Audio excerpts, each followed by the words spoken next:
Biffle's kind of got an attitude right now. Keep an eye on that 16 car. Jimmie Johnson, 5-time series champion. That 48 car is pretty fast. Carl puts the thrill in Thrill Seeker. He amazes me at the things that he does. Kevin Harvick, 29. After all, he's not the dominator. He's the closer. Kyle Busch in that 18. He got him, Busch! He got him! Wild Thing wins! Ready for a hot night of racing on a cool evening in Richmond.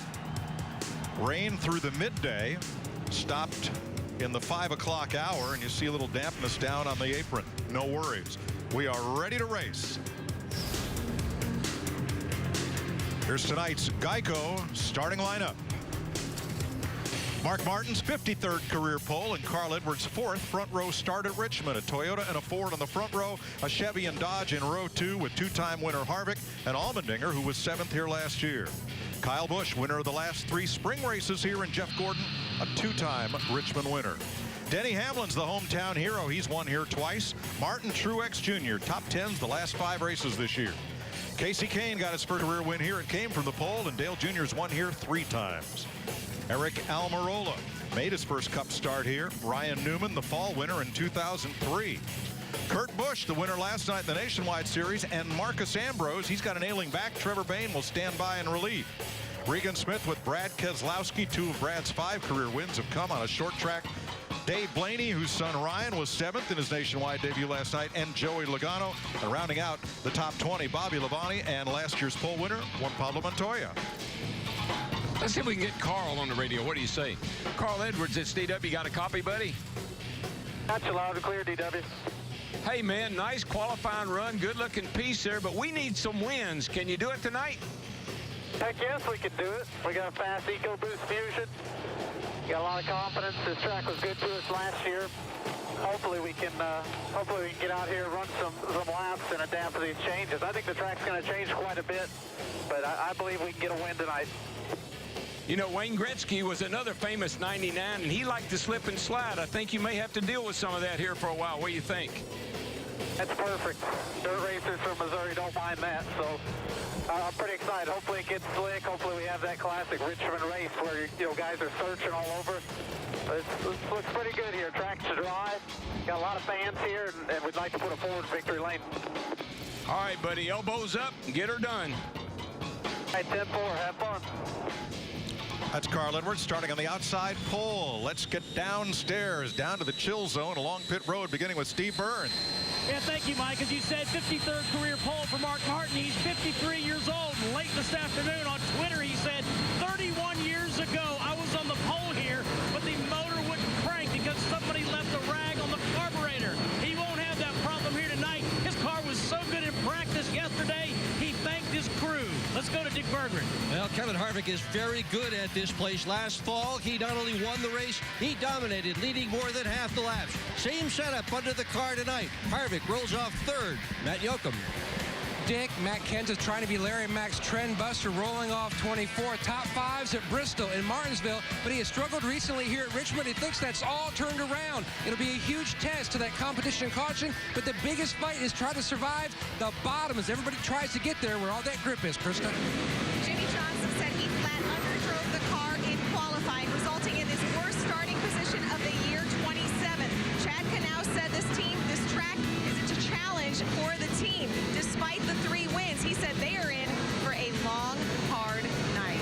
Jeff Hammond. Thank you, Krista. That line behind me is a hit-out line. Win the race, the bad line, and it can help you wind up winning the race at the start-finish line. Mike? Thanks, Jeff. You know, the orange box there, the orange cone has the night off. Getting ready to race in Richmond, Virginia. Tonight's race brought to you by Budweiser, the beer that starts with the full flavor and ends with a crisp, fast finish. Great times are waiting. Grab some Buds.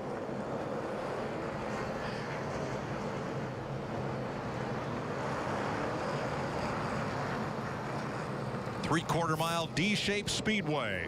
Temperature dropping fast, 49 degrees. Just a little bit of a breeze to let you know how cool it is.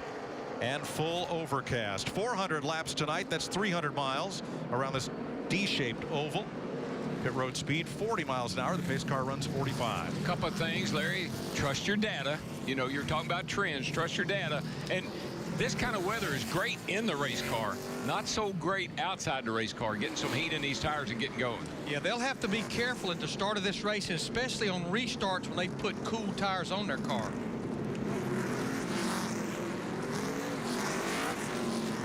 The drivers like this track. Well, many of them do, and for many of them, it's a special place. You know, Richmond's one of the most exciting places we go. Under the lights, nighttime. Get to move around a lot.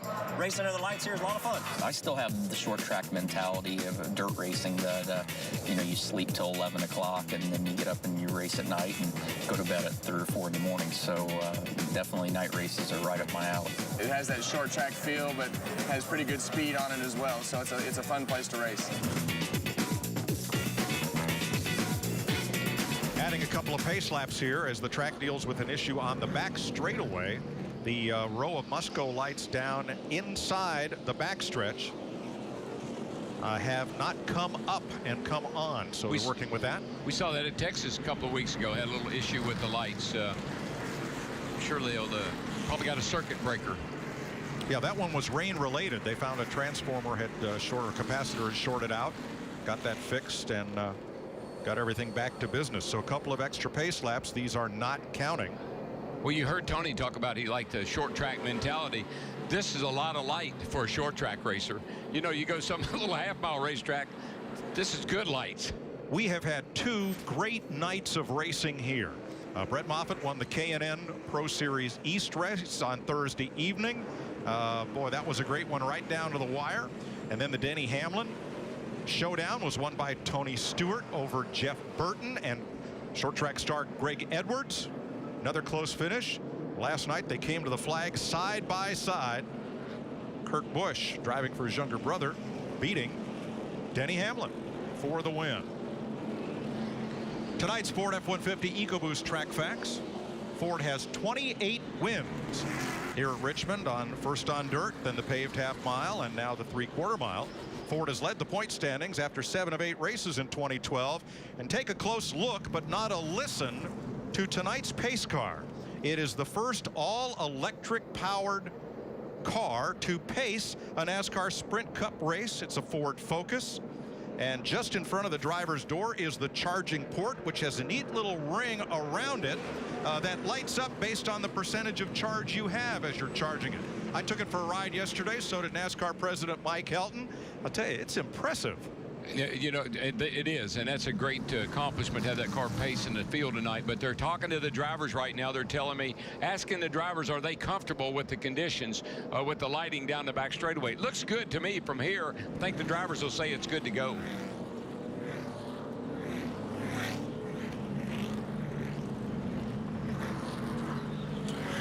You know, Mike, our last 2 weeks of racing, we've run 901 miles. And, of course, we've had 5 cautions total in those 2 races. But if you look, here we go back to trends and numbers. The 2 races here at Richmond last year, a total of 23 cautions. 8 in the first race and 15 in the fall. I look at the 2 we've had here this week. Both times cars that come across this line, body slamming each other with tires smoking. Guys win by a foot or 2. That's it. Those flashing lights on the roof of the Ford Focus pace car will go out this time by. We are 1 lap from racing. There's our onboard cameras for tonight.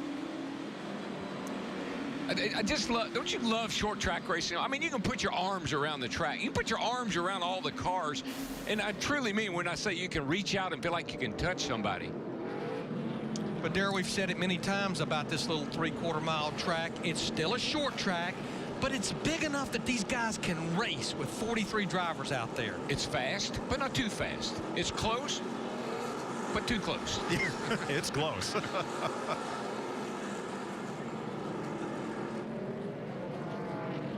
Backstretch lights beginning to come up. It's kind of like that movie Airplane. Just kidding. Green this time by. Mark Martin on the pole in Toyota. Carl Edwards Ford, Kevin Harvick Chevy, A.J. Allmendinger's Dodge. All 4 makes represented in the front 4 spots. Pace car Makes the sharp left turn, no signal. To pit road. Darrell, it's short track Saturday night. Oh, baby. I am ready for some bumping and grinding. Green flags in the air. Boogity, boogity, boogity. Let's go racing, boys. Harvick looks to the inside. Nothing there. Mark Martin holds the bottom. Edwards fights for grip up top. And Martin clears him with the lead. Harvick still inside of Edwards for second. Kyle Busch with Allmendinger. 4 cars under a blanket behind the leader of the first lap, Mark Martin.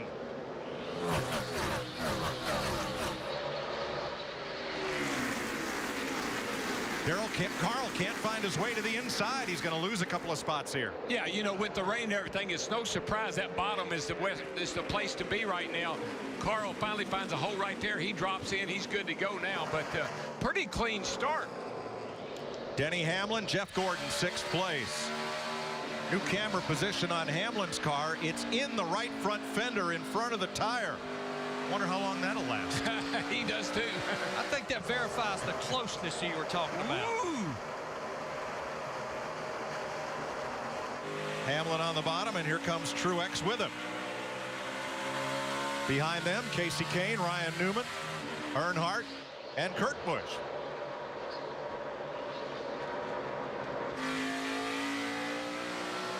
Hamlin shoots past Jeff Gordon and into 6th place. You go back to the race at Kansas last week. Those 2 guys right there were riding with one of them, Martin Truex Jr. in a 56, battling Denny Hamlin. They battled for the win at Kansas. I was really thinking Jeff Gordon's going to have a good night. He runs great here, and I think he's poised to get that 200th win for Rick Hendrick. I think he's the guy that can do it tonight. Carl Edwards has passed Allmendinger for 4th. Mark Martin leads Kevin Harvick. Talked to Kevin Harvick's team in the garage area earlier today. They pretty much changed everything on this 29 car before qualifying.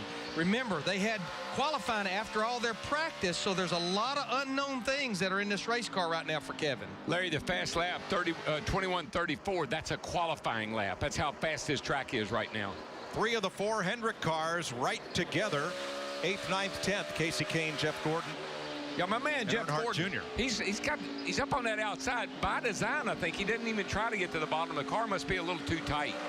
Their teammate Jimmie Johnson back in 24th. He's gained only 3 positions since this one started. There's the 48 of Johnson behind Clint Bowyer and battling Tony Stewart to the outside. And a trend, Larry, I know we talked about this. At night, as cool as the track is, we think the track is going to tighten up. A lot of guys complain about their cars actually getting looser at night. And that's different from what we used to fight here. And I think the big difference are these tires that they're running now. Jeff Gordon. Now perhaps he can slot in line, and does behind Kasey Kahne. Kurt Busch has been right with the 3 Hendrick cars, and Eric Almirola in the 43. Kurt drove a phenomenal race last night, won it. He and Denny Hamlin put on one heck of a show at the end of that race last night.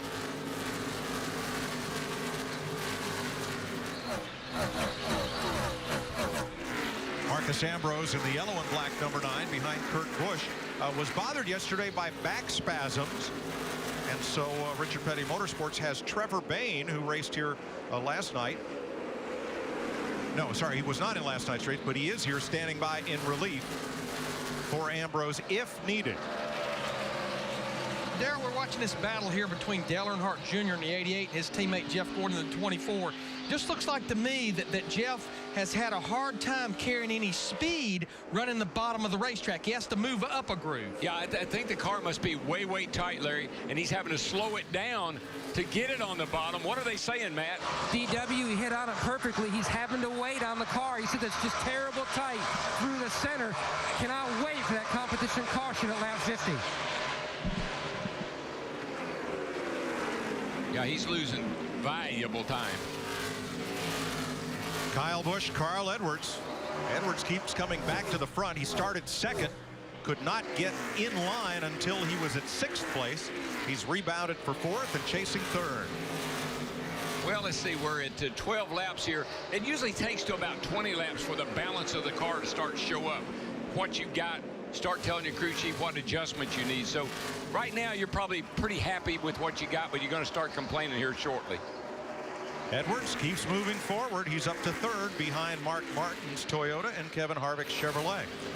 We felt like this would be a good benchmark to see truly where Kyle Busch and that 18, where that team's really at right now. 22 races since he won his last race. He's won the last 3 spring races here. So this, I think we'll know a lot where he's at after this race tonight. Carl Edwards moving up. Mark Martin in front. Jeff Gordon slipping back. Trevor Bayne looking on, waiting.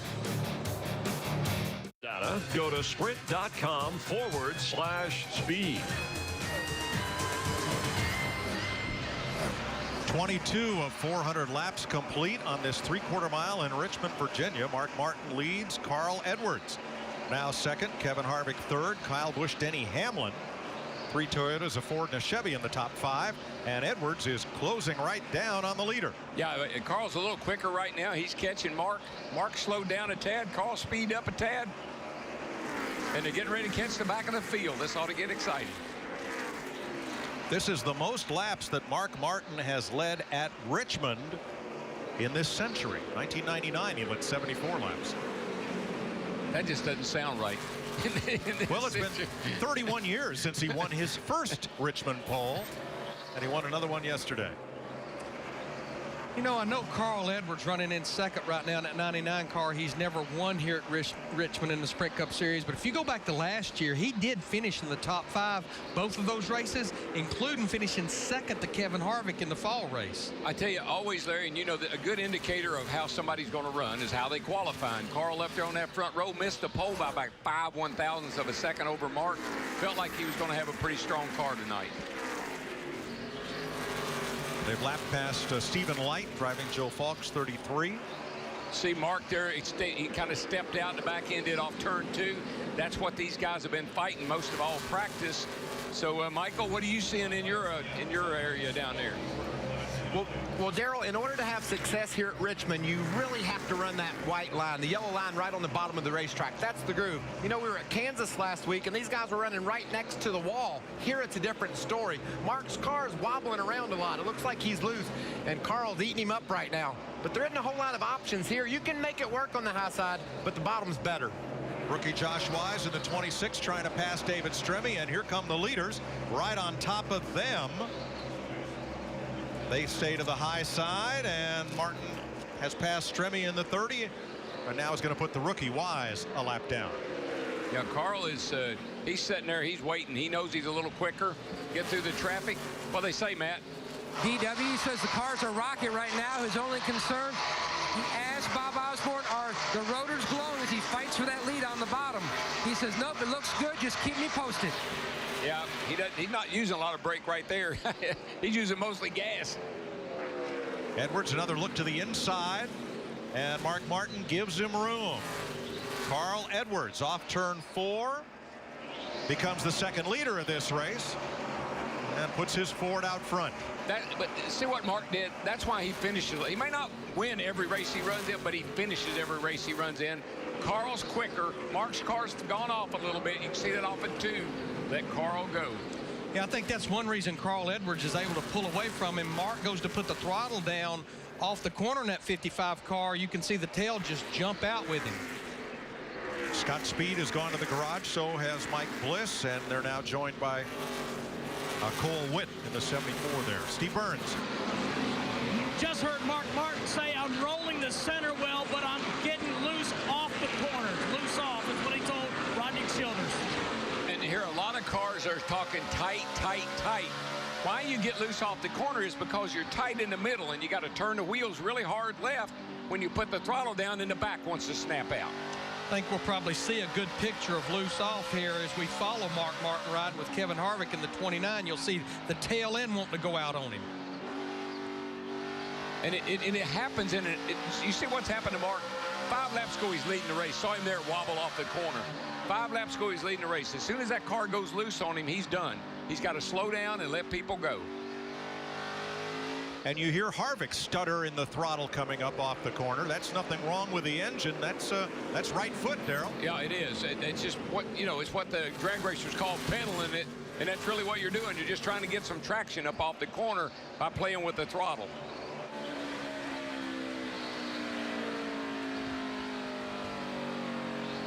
Three Toyotas in the top 5. There are Toyota top performers: Mark Martin, Kyle Busch, Denny Hamlin, with Martin Truex in 8th. Just saw Kyle Busch let Denny Hamlin go by over in turn 3. Denny his car's pretty quick right now. He's going to go up and work on Mark Martin. Yeah, we talked about Kyle Busch earlier in that 18 car. His teammate Denny Hamlin 11. Those two drivers, they've won 5 of the last 6 Richmond races. Steve? Just heard Mark Martin come back to Rodney Childers and say it's starting to give up big time now. And we can see it, Steve. I mean, the car is really just jumping out from under him off both corners, and you just can't go anywhere like that. Carl Edwards, our leader, while Jimmy Johnson tops the list of big movers. Krista, he's gained 10 positions. Yes, he has, Mike. He's not wasting any time getting to the front. When I talked to Chad Knaus today, I asked him specifically about how well Jimmy manages his brakes, but Chad Knaus, the crew chief's advice to his driver just now, keep the cheeks of the pads from potato chipping the rotors. The pads may reach a temperature of about 1,800 degrees. Jimmy Johnson, after qualifying poorly, came on his radio and said, well, that's a good example of underdriving your race car. Yeah, his time trial lap was pretty underwhelming. Allmendinger 7th, Kasey Kahne now 6th after starting 9th. 38 laps of 400 complete in Richmond. Carl Edwards has become the 2nd leader of this evening.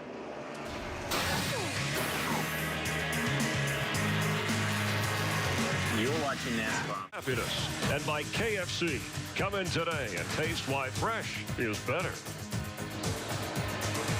47 laps complete. Carl Edwards out front, but this is the battle. This group was 3 wide going into turn 1 last time by. Brad Keselowski, Marcus Ambrose, and Dale Jr. And then Almirola in the 43 found some running room. Yeah, well, Junior put the bumper to Almirola there just a second ago, and Almirola said, I got to get out of here. Watch Here's this. a look at it. Little push right there, trying to split between Almirola and the 9. Got into the 43 just a tad right there. they closed the door of Dale Earnhardt Jr. in that 88. Tight.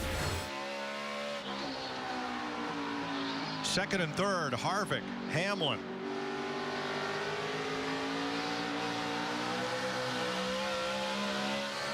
There you go. That's that reach out and touch me camera right there. That's 2nd place, about 2.8 seconds behind Carl Edwards. 1 more lap, and we'll have the competition caution that NASCAR has said they would throw at lap 50 because of the rain that pelted this track and gave us a green racetrack for tonight's race. You know, looking at our leader, Carl Edwards, in the 99, as we look at this battle for 4th place between Kasey Kahne in the 5. We're riding with him, and Kyle Busch in the 18. Yellow's out. First caution flag of the night. What will they do? Matt Yoakum. Well, Carl Edwards trying to end that winless streak dating back to Vegas in 2011. The car has a slight vibration with the brakes, but his biggest concern, trying to get the car to rotate through the center. Slight air pressure change on the 99, Dick. Well, Kevin Harvick had not practiced the setup that's under the car this spring. He did run pretty close to it last fall. It's a bit loose in the middle and a little bit tight coming out. Steve Burns. Dick, Kyle Busch said he, like Mark Martin, is loose getting off the corners, and he has called for the chassis adjustment. He told crew chief Dave Rogers, let's lower that track bar. Chris Kubota. Well, Steve, right now, Jimmy Johnson is pretty happy with his car. He told crew chief Chad Knaus, if you can fix the rear end of this machine without affecting the center, we will be, quote, golden. Biggest gainers in this first 50-lap run. Clint Bowyer up 9 spots. He's climbed to 14th, and Jimmy Johnson has gained 10 positions to 17th from 27th. Dave Blaney was the first car 1 lap down, so he's the Aaron's lucky dog. You don't need credit. All you need is Aaron's. So we'll come to the pits with 30 cars on the lead lap. You know, guys, this is a major pit stop here. The crew chiefs now have information from their drivers on how to adjust their cars. We've seen guys sliding all over the place. Darrell, it'll be really interesting to see who makes the right calls here. We need a fast pit stop, maybe a little air pressure, maybe some track bar. Do you dare pull a spring rubber out? That takes a little longer. Well, the good news is the guys that qualified up front, they're going to have the big advantage because they got the best pit selections. That will pay off. They'll have a little bit more time to make those critical adjustments. I think we'll see all these drivers, for the most part, go with 4 tires. We may see some that's back at the back of the lead lap cars possibly roll the dice too. I don't think that's going to be a big gain, though.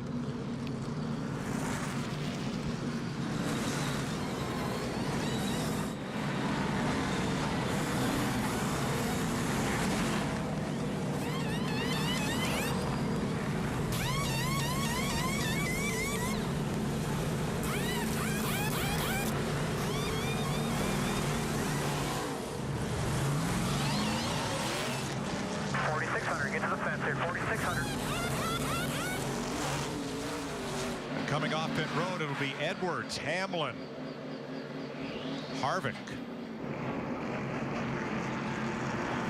And just like we anticipated, you see right there all the drivers in the top 10 for sure, 4 tires with some adjustments. If you didn't give me 4 right then, I'm coming back in and getting them other 2. Or not leaving until I get them to you. Leave until you give them to me. Down to Chris Myers. Well, Carl Edwards came into this race having led only 1 lap. Remember, he was in the championship battle last year before falling to Tony Stewart. Fastest lap so far, he's leading. Does he have to change anything here? That's a great question, Chris. The track is changing and the rubber's building up in the turns, so that will cause the cars to handle differently. But what do you do? How do you work on the car that's running the fastest laps? Looking for his first win. Meanwhile, Mike, pole sitter, 53-year-old Mark Martin, who led the first 29 laps. 13 drivers were not even born when he ran his first Richmond race here 31 years ago. That's quite a story of longevity, Chris, in this series, running at the highest level. And boy, Mark Martin, he's got an energy boost this year. He really does. He loves his team. He loves the car. He and Rodney Childress work so well together. Great communication. This car is fast every week, right off the truck every week. One car did not pit. Travis Kvapil came around, and he is hitting pit road this time by. We'll double check, but I believe he stayed out to try to lead a lap and pick up that 1 bonus point.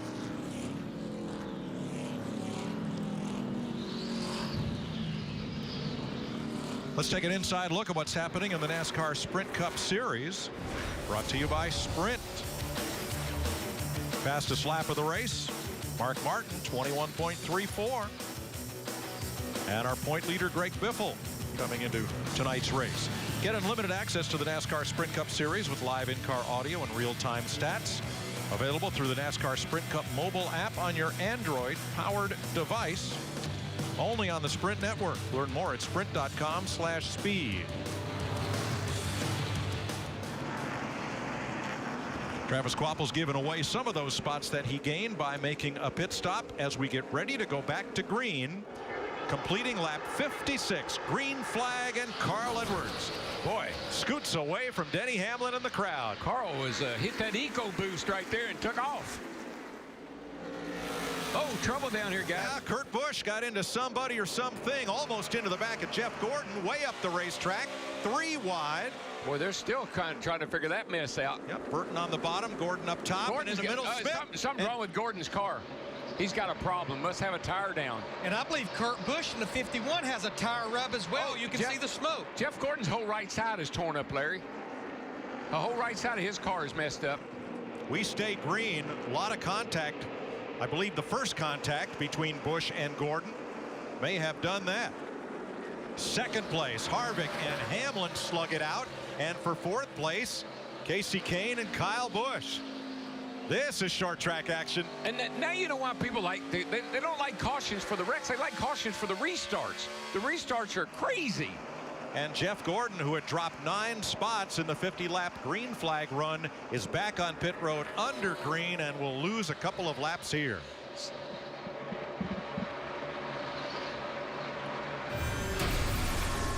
So we can figure out what happened here. Now here's Gordon right down here. He gets loose. Oh, he gets into that He Biffle? gets into Biffle and Kurt Busch. Yeah, Kurt Busch in the 51 had nowhere to go. He just drove into him. I think it was Biffle and Gordon that really kind of got together and started Gordon up the hill, got into Busch, and Jeff's had the worst end of the deal. And there, it looked like Busch had to lock him up to keep from running into the back of Gordon. Yeah, well, Jeff Gordon's got a tire down. You can see right there, 43 got him a little bit, moved him up. A couple of different deals.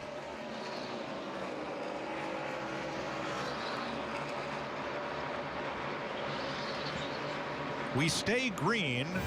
Kurt Busch stays on the racetrack, and Jeff Gordon goes 2 laps down with that pit stop. And you can see the tire continuing to rub on Kurt Busch's car. What they're hoping so much for is a caution and maybe stay on the lead lap, but he's falling all the way back to the 28th position right now. He just doesn't have a whole lot of damage on that car either, Larry. I mean, it's maybe that left rear rubbing just a teeny bit, but I think he's going to be okay. Not anything on the right side of the car.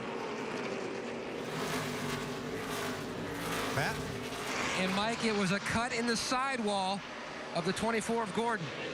Well, second time this year that's happened. Remember Bristol, where his teammate Dale Earnhardt Jr. got up and into him, and a tailpipe cut the tire. Well, you know, the start of this race has really been his demise. He fell back, he got in traffic, they got to come back out in the middle of the field, and he gets run over. The start of this season has been his demise. Yeah, exactly. I mean, it has absolutely been a disaster for Jeff Gordon. Blown engines like at Kansas last week.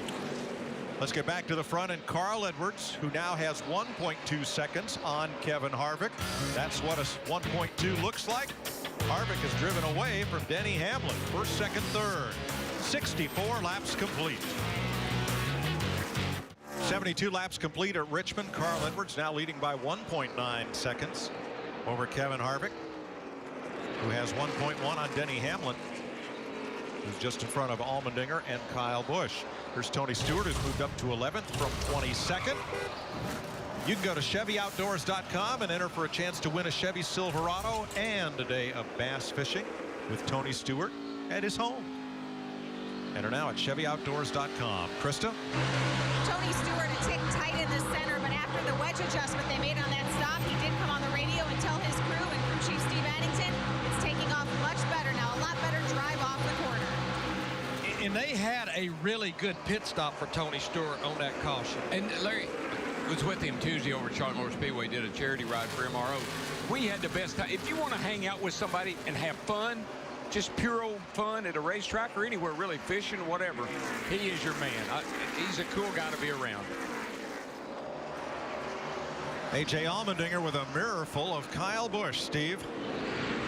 Mike, this is the same car they ran in Phoenix. His crew chief, Todd Gordon, said they set him up too loose. They learned from that race. He's been running in the top 5 all night. He says he just needs a little bit more forward bite. You know, in the last 6 short track races, Allmendinger has only 1 finish outside the top dozen. Really coming into his own as a short track racer. He is, of course, a road race specialist. Needs a win, man. That would just change everything for him. If he could get a win, I think it'd just make all the difference in the world to that young man. Casey Kane has a new buzz cut. He was showing it off for the folks on speed this morning. Up to 6th from 9th. And right behind him, the fella everybody's talking about, Martin Truex Jr. Boy, did everything he could to try and win that race last week. Came up just short. So far, we haven't mentioned anybody that doesn't need a win really, really badly. That would just change everything. Martin is one of them. Great run last week. Really was kind of anguishing over that one getting away from him. But he still had a great day. Finished second. Brad Keselowski has just moved past our pole sitter Mark Martin. So Brad K is up to 8th from 16th. Yeah, you see Mark Martin in the 55 car talked about him being our pole sitter back in the 9th position. I get a feeling right now they've got a lot of adjustments they need to make on Mark's car. He's got a fast car, but it's just not staying with him right now. Tony Stewart up into the top 10, then Ambrose, Earnhardt, and Johnson.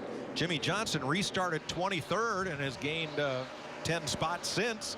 And he's looking for a couple more as Junior goes to the inside on Ambrose. Things aren't looking too bad right now. Earnhardt's up to 11th, Johnson's 13th, and Kane is 6th. So Rick's got his guys moving in the right direction. Rick Hendrick. Johnson moves into 12th. How about Ambrose, Dick? Well, he hasn't said anything about his back, Mike, once the race started. But before the race started, Ambrose told me he had never gotten out of a race car because he didn't feel well before, and he didn't intend to get out of this one tonight. Trevor Bayne, on the other hand, is anxiously sitting on the box, waiting for his opportunity to get in that number 9. Mike, when we get in these cars, these seats are like lounge chairs. They're custom made, custom fit. That's the most comfortable he probably could be sitting in that race car.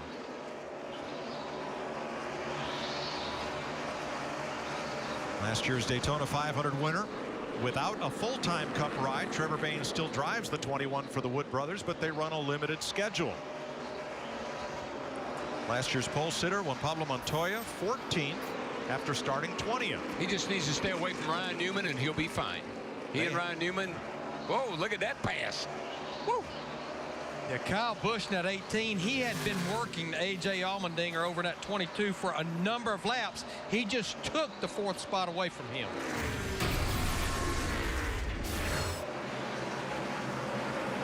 Gets a nice little run right here. A.J. gets up the hill a tad. I think this is some co-opetition right here. Look at those brake rotors. He really pounded that corner, drove that thing down in there, got hard on the brakes. But I think A.J. cut him a little slack getting in.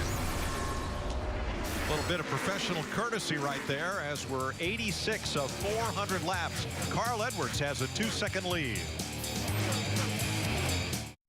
Lumping gap past Reed Sorensen there in the 32. Carl Edwards out in front by a little less than 2 seconds on Kevin Harvick, Denny Hamlin, Kyle Busch, and A.J. Allmendinger. One thing I said this past week about Carl Edwards in this 99 team is they need to get in a position to start leading some laps. Up until tonight, he had led 1 lap, and that was through a transition of green flag pit stops at Kansas. Looks like they've responded tonight because they've already led 63 laps.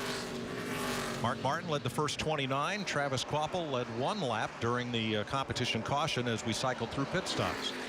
And Carl has led the rest. But company's coming. Here's Martin Truex battling Brad Keselowski. Both of them have already been passed by Tony Stewart. Marching to the front, and Jimmy Johnson makes his presence known in the 48 in the top 10 for the first time tonight. Yeah, these two guys, Stewart and Johnson, both qualified poorly, but they're making up track position now by having pretty good race cars and passing a lot of race cars. There was a point in time trials yesterday when it looked like the track had lost all grip, and a number of drivers who'd been very fast in practice were caught way outside the top 20 with slow qualifying laps. And then right at the end, Mark Martin comes in and puts it on the pole to show everybody there was nothing wrong with the racetrack. So here are the drivers that have moved from the back toward the front tonight. A couple of those drivers we talked about at the top of the show, we felt like they had good race cars. They just didn't qualify that well. Jimmy Johnson, the 48, Tony Stewart in the 14. Of course, Paul Menard's in a backup car, so that's a nice, he's doing a nice job too. Stewart dives to the inside of Casey Kane and moves up to 6th. That Stewart car right now is on a rail. I mean, you saw him there. He just drives it in the corner. You don't see a lot of brake heat, a lot of hot rotors on that car. He's just floating it down in there and getting back in the gas. You know, Tony Stewart was asked this week, is Richmond one of your favorite tracks? He said, no, it is my favorite track. Of course, it's where he got his first career win back here in 1999.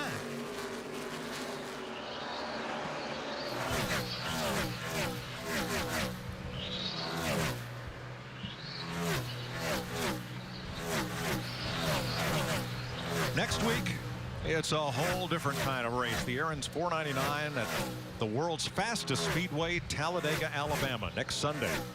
It's a dadgum nail biter is what it is. I mean, even from up there watching it in the booth, my blood pressure goes way up. Let's check with Krista. An update on our points leader, Greg Biffle. You know, he said even though the results don't show it, this place has been fairly good to us. But what's most important is comfort. Right now, he's still sort of searching for it, but his race car is just a little bit too loose. Yeah, Krista, he's 23rd. He's gained 5 spots since the start of the race. But no, the car just hasn't seen the sort of speed. Right now, his laps are about 7/10 off those of his teammate Carl Edwards, who's leading. One thing we want to keep a watch for is right front tire failures. When you use a lot of brake here, you see those glowing rotors. That creates a lot of brake heat, that transfers into the wheel and into the tire, and you can blow out a right front tire here if you get that too hot. Riding with Clint Boyer, who has just passed Montoya and pulls away as he gets on the gas in the, I don't know why we call it a straightaway, because there's nothing straight about it on this D-shaped racetrack. And Joey Logano is going to go down a lap to Carl Edwards. Logano is the 29th place car. And oh, by the way, we don't run interliners here. The tires don't have the interliner in them here. Again, that interliner would even be more heat that the tire would have to deal with. Only one caution flag in these first 102 laps, and that was the NASCAR competition yellow to check tire wear and handling. So we crossed through 100 laps, quarter distance, with Carl Edwards leading.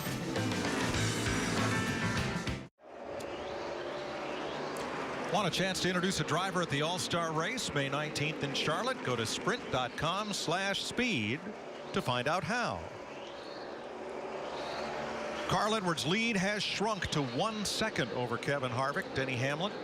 Tony Stewart now up to 4th. He passed Kyle Busch. And Stewart right now and Harvick and Hamlin are the quickest cars on the racetrack. And there are 3 cars that have broken into the top 10. And Stewart, who started 22nd, Johnson started 27th, and Keselowski started 16th. Otherwise, your top 10 runners are guys that started in the top 10. Jimmy Johnson continues to move forward. He's gained 20 positions since this race started. He passes A.J. Allmendinger.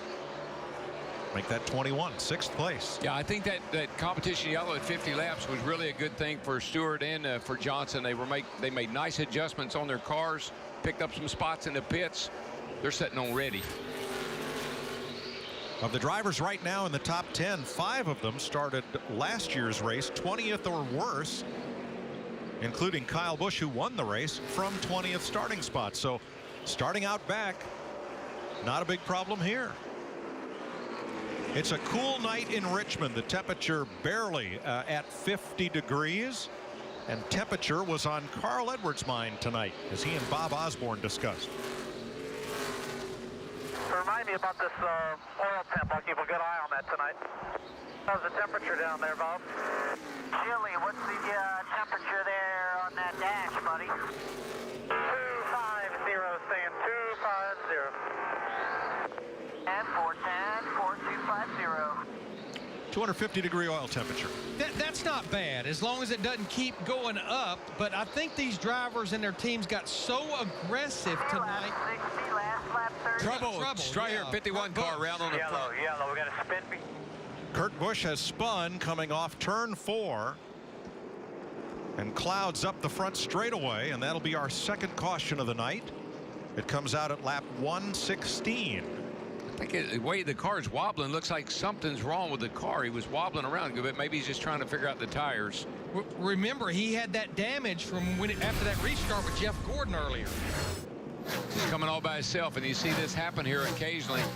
Just a 360, catch a gear, and keep on going.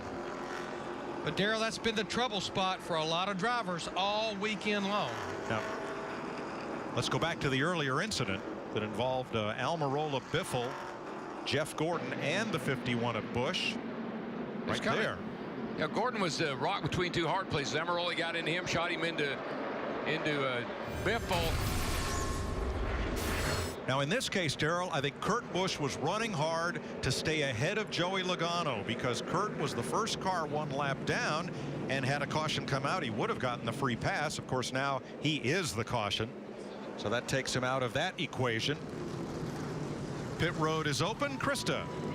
Well, Tony Stewart has certainly been on the move. He told his team the exit was better on that run. I could get back to the gas better, make the same adjustment. Dick? Kevin Harvick in the upper right of your screen. He has been running in the top 3 all night long. He has nobody in front of him. It's a great place to pit. Matt.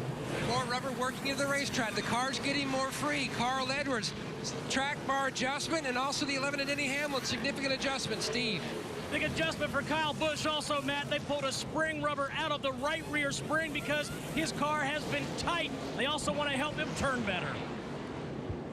Carl Edwards wins the race off pit road from Denny Hamlin and Kevin Harvick. 119 laps complete in the Capital City 400, presented by Virginia is for Lovers. Kurt Busch's spin brings out the second caution of the evening. Tony Stewart, Jimmy Johnson, Earnhardt, Keselowski, Kane, and Truex, the top 10. We're back under green. Edwards very quickly back in command. Hamlin settles in second, side by side for third. I can see why not a lot of guys are trying to go real high up on the racetrack. There's a lot of rubber and dirt. You can see it there at the top of the screen. The track is really dirty up out of the groove. Still side by side for third with Kevin Harvick, the number 29 inside. Kyle Busch, who gets that good drive off the top lane from turn 2. I think they just like to aggravate each other. You know, I think it's like, hello, remember me? I'm still around. They do not exchange Christmas cards, those not two. At all.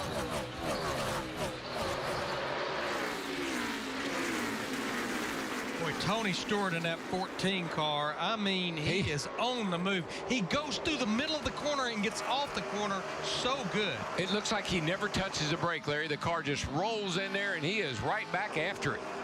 Stewart is there, and right with him, Earnhardt and Truex and Jimmy Johnson.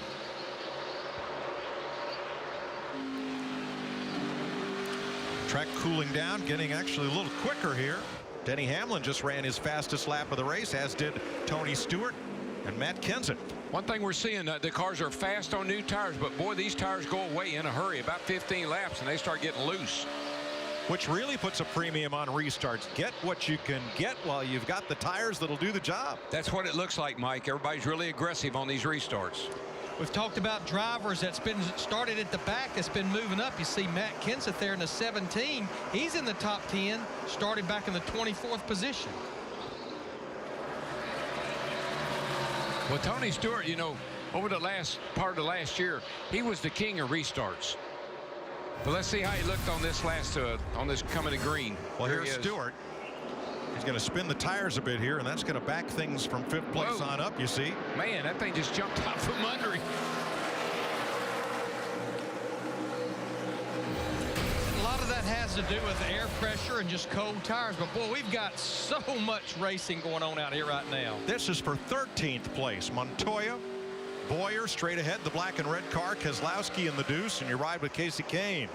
A bit of a gaggle.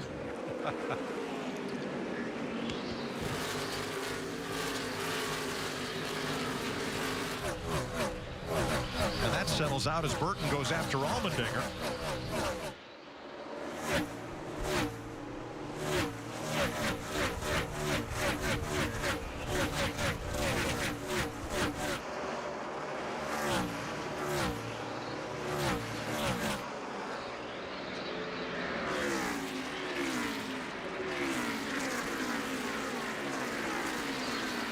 And let's have a look at this fresh off the wire.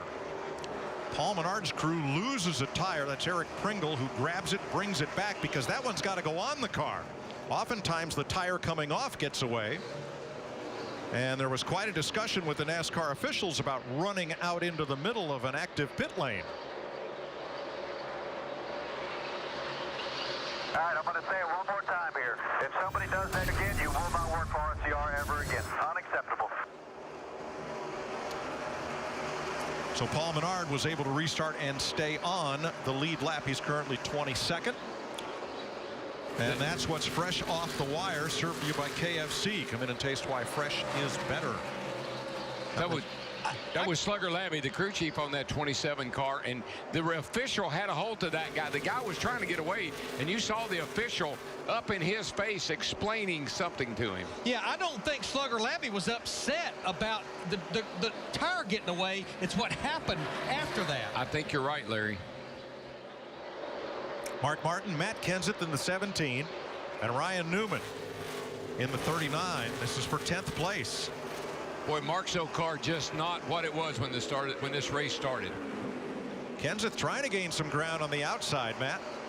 Mike, he was in a similar position as Jeff Gordon over that first run before the competition caution. The car absolutely plowing, no grip whatsoever. Jimmy finished, made some significant changes on the last 2 stops, and the car has really come in, Steve.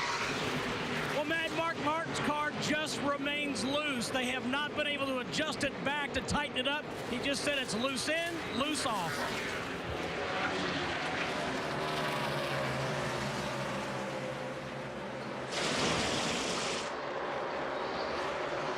Let's get an update on track conditions. Jeff Hammond. Mike, I'm relocated up here in one of the grandstand areas overlooking this racetrack. Great view, but what you can see from up here is you can see the lower groove getting the rubber laid down because of all the rain earlier in the day. But that upper groove that Darrell was talking about is real slow to come in. A couple of guys have tried it, most notably. I noticed Brad Keselowski did too, tried to get in a little while ago. He all but wrecked, got completely sideways. Several cars, including his brother Kurt Busch, they keep sneaking up there. It's coming in slowly but surely. This racetrack will change at least 2 more times before the end of the race, guys. Jeff, would you pay for that seat? Absolutely. It is incredible. You can see all the way around the racetrack. It is one of the best seats in the house. As a matter of fact, Mike, I mean, even higher than the spotters are that are kind of like keeping these guys out of danger. So it's a great location for a race fan. Pretty great view as Carl Edwards rolls by through turns 1 and into 2. Of all the drivers in the top 7 positions right now, Edwards is the only one who's not been to victory lane here in a Sprint Cup car. If I was Carl Edwards and I looked in my rearview mirror and I said, that 11 car, that's Denny Hamlin, and that's the guy that kind of lurked in second place last week. See you, Jeff. In Virginia, and time for an AT&T race break. Carl Edwards' 5th straight Richmond race he has led in, ahead of Kyle Busch and Denny Hamlin, with Michael Waltrip from the Hollywood Hotel keeping an eye on things. And there's your leader, 99. But let's talk about a couple of guys who have championships in hand, and that's Jimmy Johnson and Tony Stewart working their way out. Yeah, they both qualified outside the top 20, Chris, and have raced into contending for the top 5. These guys are fast tonight. We talked about driving a loose car because the track would be slick. Jimmy Johnson, no one's better at it than that. Tony Stewart says, maybe I am better than he has at it, and I'm going my way too. And Jimmy Johnson saying, like a home run hitter stuck on a milestone, the pressure, he said, we're not thinking about Hendrick Motorsports and owner Rick Hendrick and win number 200, but when we get there, that's when we'll celebrate. Yeah, it looks like Casey Kane has a good car for Mr. Hendrick as well.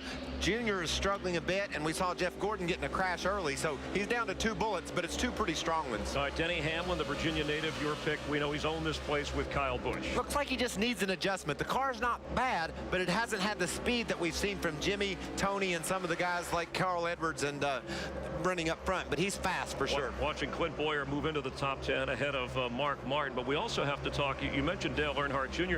Martin Truex Jr. came in 2nd in points, working his way in the top 10, had the heartbreak loss in Kansas when he led the most laps last week. Yeah, and that car too, like some of the others, really slipping and sliding early in the race. So if they can make adjustments, I'm really looking forward to the second half, Chris, because these crew chiefs are going to have to make calls on pit road in order to get their cars tightened up so they can get the gas down to the ground. You got a lot of speed here at Richmond, but if you can't get the pedal all the way down in a hurry, you can't make any ground.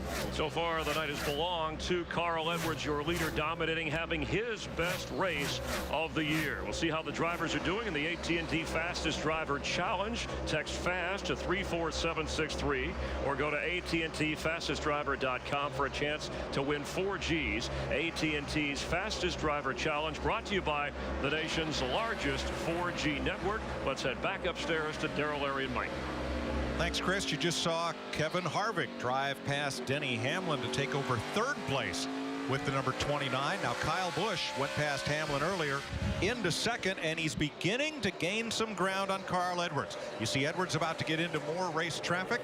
Kyle has cut Carl's lead from 2 seconds down to 1.5. Yeah, as we said a little bit ago, these tires are really falling off big time, and it really shows who's got the best setups for the long run. That's what guys worked on in practice, and it's really paying off. There is Kevin Harvick, currently 3rd, Dick.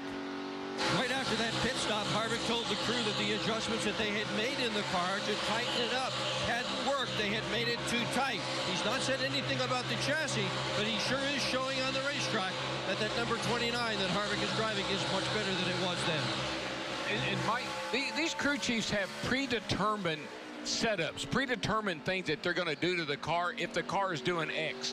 If the driver complains about being loose, it's almost like a quarterback. You know, when he peels back that thing on his arm to see what play he wants to run based on the defense, that's kind of how the crew chiefs do these cars. If the driver complains they got a problem with the car, they got a way to fix it. Fifth place battle, Dale Earnhardt Jr. with Jimmy Johnson in tow. Moving underneath Denny Hamlin, whose race has gone wrong. Yeah, Denny Hamlin at 11 is dropping like a rock. And I think a couple of things are happening here. You heard Jeff Hammond talking about this racetrack is getting a different look to it. I think we're starting to really get the rubber down on the racetrack. That's making a difference. Plus, they're just not getting many opportunities with only those 2 cautions to adjust their race car. A.J. Allmendinger in 8th on the right of your screen. Martin Truex Jr. has been moving in on Allmendinger, Steve. He had been in the top 5, Mike, but on the last pit stop, he lost a bunch of spots, and he took the blame. He told the crew chief, Todd Gordon, I pushed the clutch in, and it would not take off. It just died. Maybe I didn't push the clutch in enough. Well, that's one thing. As tough as track position is to come by here, you just cannot have mistakes on pit road, whether it be by the driver or the crew. I'm just saying that remember, that young man's had a couple of knee surgeries, and, you know, that clutch, you let that leg sit there a while, it maybe didn't get the clutch in far enough. Looking up at Allmendinger, the yellow car, and Truex in blue from Clint Boyer in 10th place, Dick. Well, Clint Boyer started in the 23rd spot. He has moved all the way up to 10th, Mike. But listening to him on the radio, you might think he's got a terrible car. He has complained all night long about the car simply not having enough rear grip. But the crew periodically will tell him, Clint, you got the fastest car on the racetrack. And he has had in many laps. Boyer bitterly disappointed last week. His home track, his home race, and he was out of it early. That might be one of the most annoying things that a crew chief can say to you. You got the fastest car. Well, if I do, how come I'm not catching the leader then?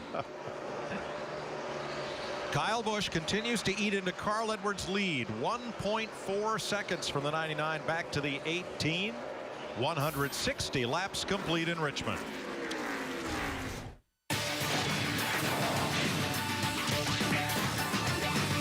You're watching NASCAR on Fox. Next week in Talladega, Alabama, Saturday night, Rodney Atkins infield concert. And we'll kick off Sunday with a special hour-long pre-race show. Great seats still available. Call the number on your screen or go to their website for more details. Talladega, fastest speedway on earth. NASCAR on Fox next Sunday. Most fun infield on earth, too. That concert and go over on the boulevard. Pretty exciting. Carl Edwards has led the most laps of this race so far, and yet our point leader, Greg Biffle, the Roush-Katir that has had the stellar season so far, has gone nowhere. You know, Greg Biffle told us a couple of weeks ago, he said, when you look at the first 7 or 8 races of this year, we've not made any mistakes. We've really not had a bad run. It's almost like he was anticipating somewhere they were going to have a bad run, and right now, unless they can make some huge adjustments, that last caution saved him dearly. He was about to go a lap down to his teammate Carl Edwards. Yeah, he's 24th right now, Larry, but until he goes a lap down, he seems all that team's been pulling some pretty big miracles out of the hat. Well, the other Roush Fenway Ford, Matt Kenseth in the 17, has moved up from 24th to 15th right now. Matt Yoakum. And talking about Carl Edwards in the 99, basically Jason Hidlesky had told him that the 14 of Stewart is the car that's coming. The only place he's better is exactly, Mike, where you documented earlier. He is so smooth through the center of the corner. Yeah, man, that car just sails into the corner without any brake, and then Tony just gets back in it so much quicker than everybody else. Watch him, he closed up 5 car lengths on Kyle Busch there, just rolling the corner. Watch this going into 1. He gets in, and right about there, he really picks up a lot of speed. And the car is smooth as silk. I mean, she's just on a rail right now.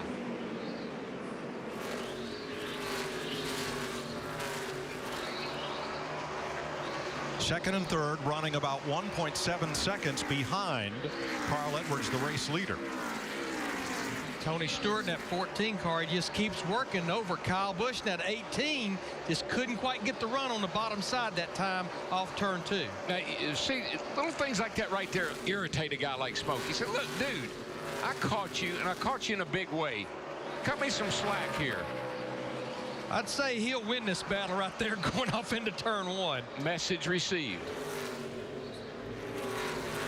Now we're still 35 or more laps from pit stops. If you're out there like, say, a Greg Biffle or a Jeff Burton, a Mark Martin, a Brad Keselowski, and your car is not running the way you want it to, that seems like a long time to hang on. But you can't give up.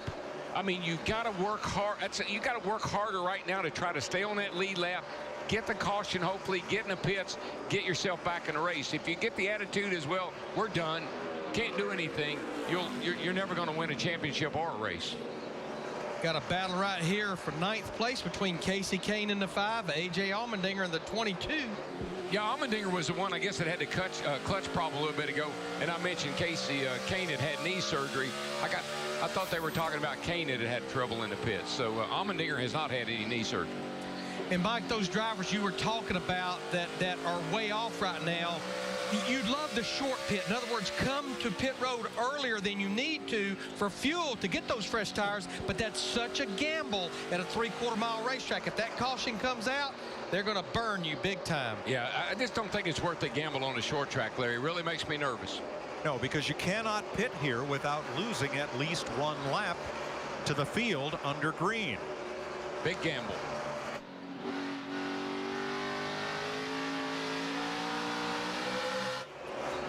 One driver who's having no trouble is Clint Bowyer. He is at 8th place, and he's right on the back bumper of Denny Hamlin for 7th. Remember, Clint started back in the 23rd position. Matt? Mike, when they came into Richmond, Darian Grubb and Denny Hamlin had a game plan. They tried several different setups. They just didn't have the magic as Denny set up from last year where he finished 2nd. They went back to that. Right now, though, like so many others reporting, the track is changed. Losing grip. He's starting to fade, especially on exit. No grip. You can see him going in. It's a little too free also. Yeah, several guys right now it's a typical Richmond complaint. Tight in the middle, loose off. But how much of a guessing game is this, Larry? Because you practice in the heat of the day. You practice here at 2 in the afternoon. You're going to race here on the coldest it's been all week under the lights. I think it's where experience prevails, whether it be the driver or be it the crew chief sitting on top of that pit box. Your experience of racing here under them same conditions just truly pays off. Just talked about it in the beginning.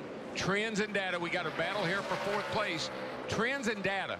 Those crew chiefs, like I said earlier, they know exactly what they got setups for every condition, and they'll have a right change when they get the chance to work on the car. Kevin Harvick trying to hold off Jimmy Johnson. This is for 4th place. Casey Mears, the 13, is a lap down. And we'll mention David Stremme has gone to the garage area, joining Josh Wise and Michael McDowell. Cole Witt out of the race, so is Joe Nemechek, Mike Bliss, and Scott Speed. 36 cars running. Only Mears and Logano are 1 lap down, and now Marcus Ambrose also 1 down. Kurt Busch, Quapple, Blaney, and Jeff Gordon 2 laps down. But Mike, we're seeing the same thing on the 11 car we saw in the 55 Mark Martin earlier. When the tires went away, when the car got a little bit loose, he just started falling back through the field. That's a battle for 9th place right there. Meanwhile, Carl Edwards has just put his teammate and the Sprint Cup point leader, Greg Biffle, 1 lap down. 185 laps complete. We're closing in on halfway at Richmond. NASCAR prime time in Richmond.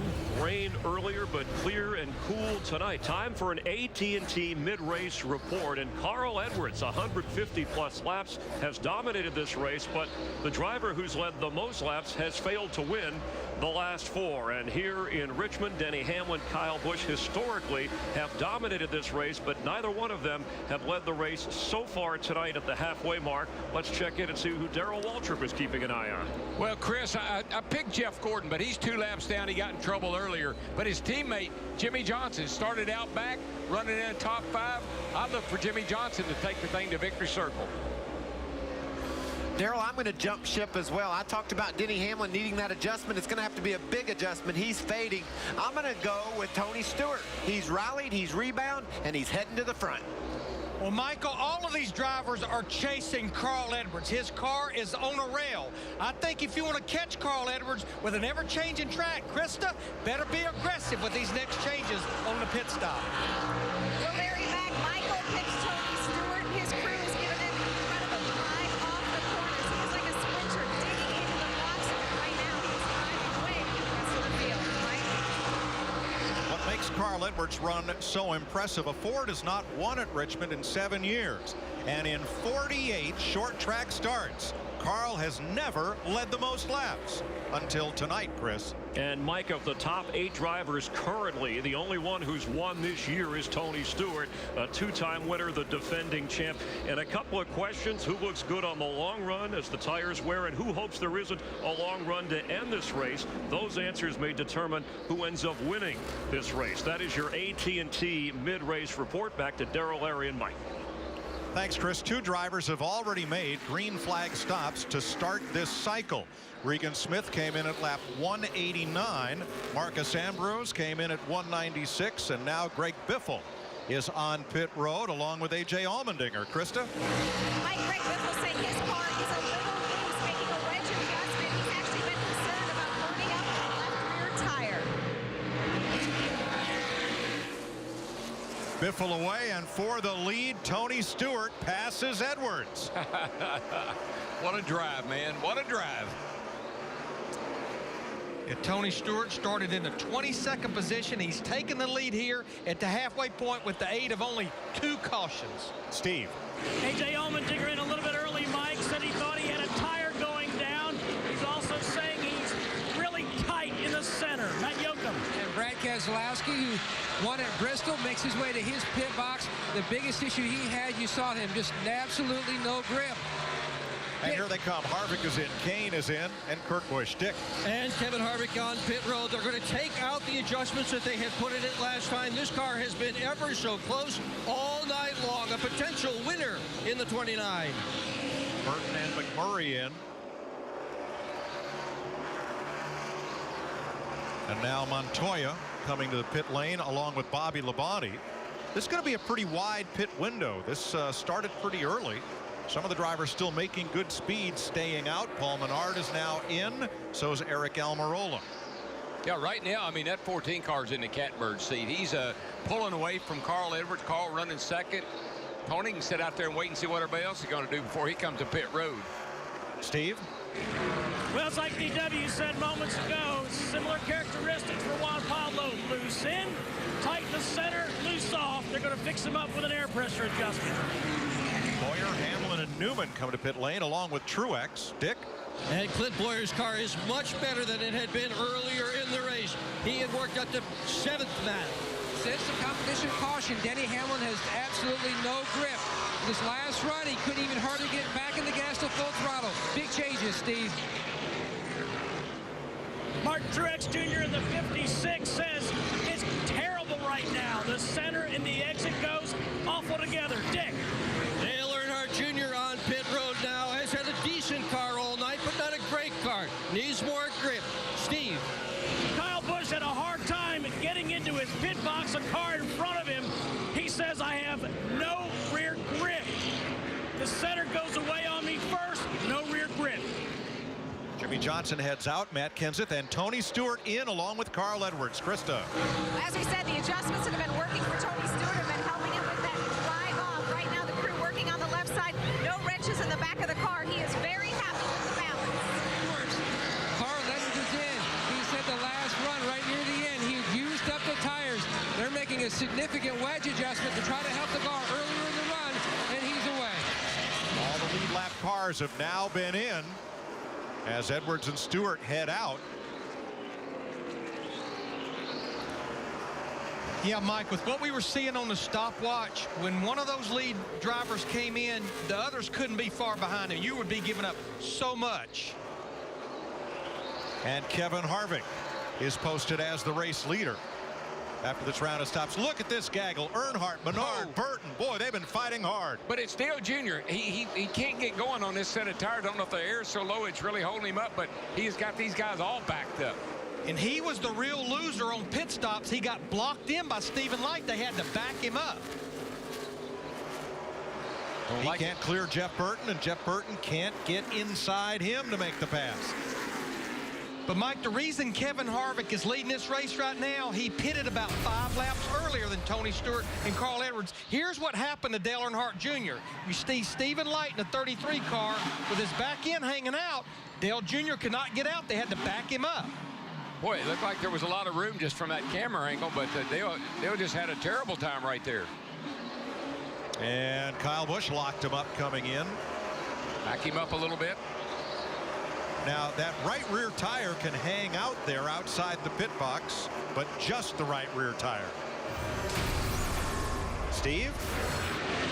When Kyle Busch exited the pit, Mike, his crew chief Dave Rogers apologized and said, hey, we thought the 34, driven by David Reagan, was coming a lap later. We're going to talk to them about that. So that was the problem. He could not get around the 34 of David Reagan. And that's so important under these green flag pit stops. Even though you don't have a lot of drivers on there at one time, it's important to talk to your neighbor to see when they're going to come in. It just used to just make your blood boil when they'd bring you down the pit road with somebody in your way. The closer, Kevin Harvick, is out front just past halfway in Richmond.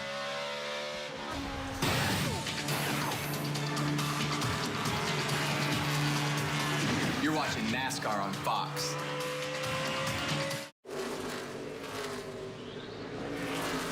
Welcome back to Richmond. 219 laps in. Carl Edwards in front of Kevin Harvick now, with Tony Stewart looking on in third as they work a little bit of lap traffic. Jimmy Johnson is right there too.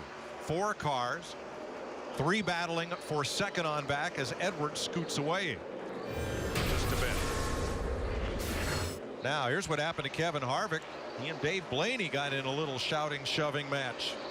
And you know, right there, I think Blaney had thoughts of retaliating, but then he locked it up to stay off of Kevin. Inside, 4 laps down here. Inside, 4 laps down. Talked about Blaney. Corner, inside, tight. Harvick spotter. There.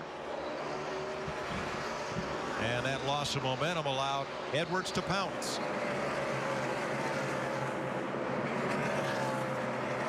I think that messed Kevin's car up a little bit.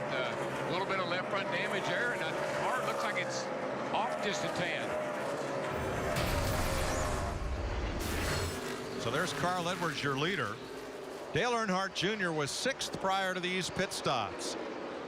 He dropped back to 14th, and he's since gained 1 spot to 13th. So let's have a look at what's fresh off the wire with Earnhardt's stop. Looks pretty good shape here. Got some distance between him and his line, the line there in front of his pit box.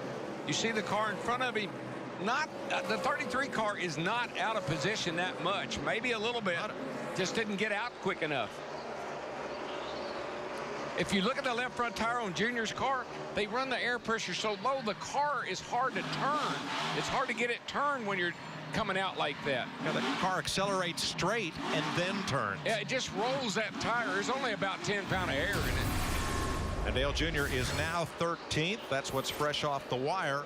Served to you by KFC. Come in and taste why fresh is better. And Mike, I noticed when Junior got back on the track, the tires were so low, he couldn't go anywhere for about 2 or 3 laps. The other strange story of that pit stop sequence was Tony Stewart.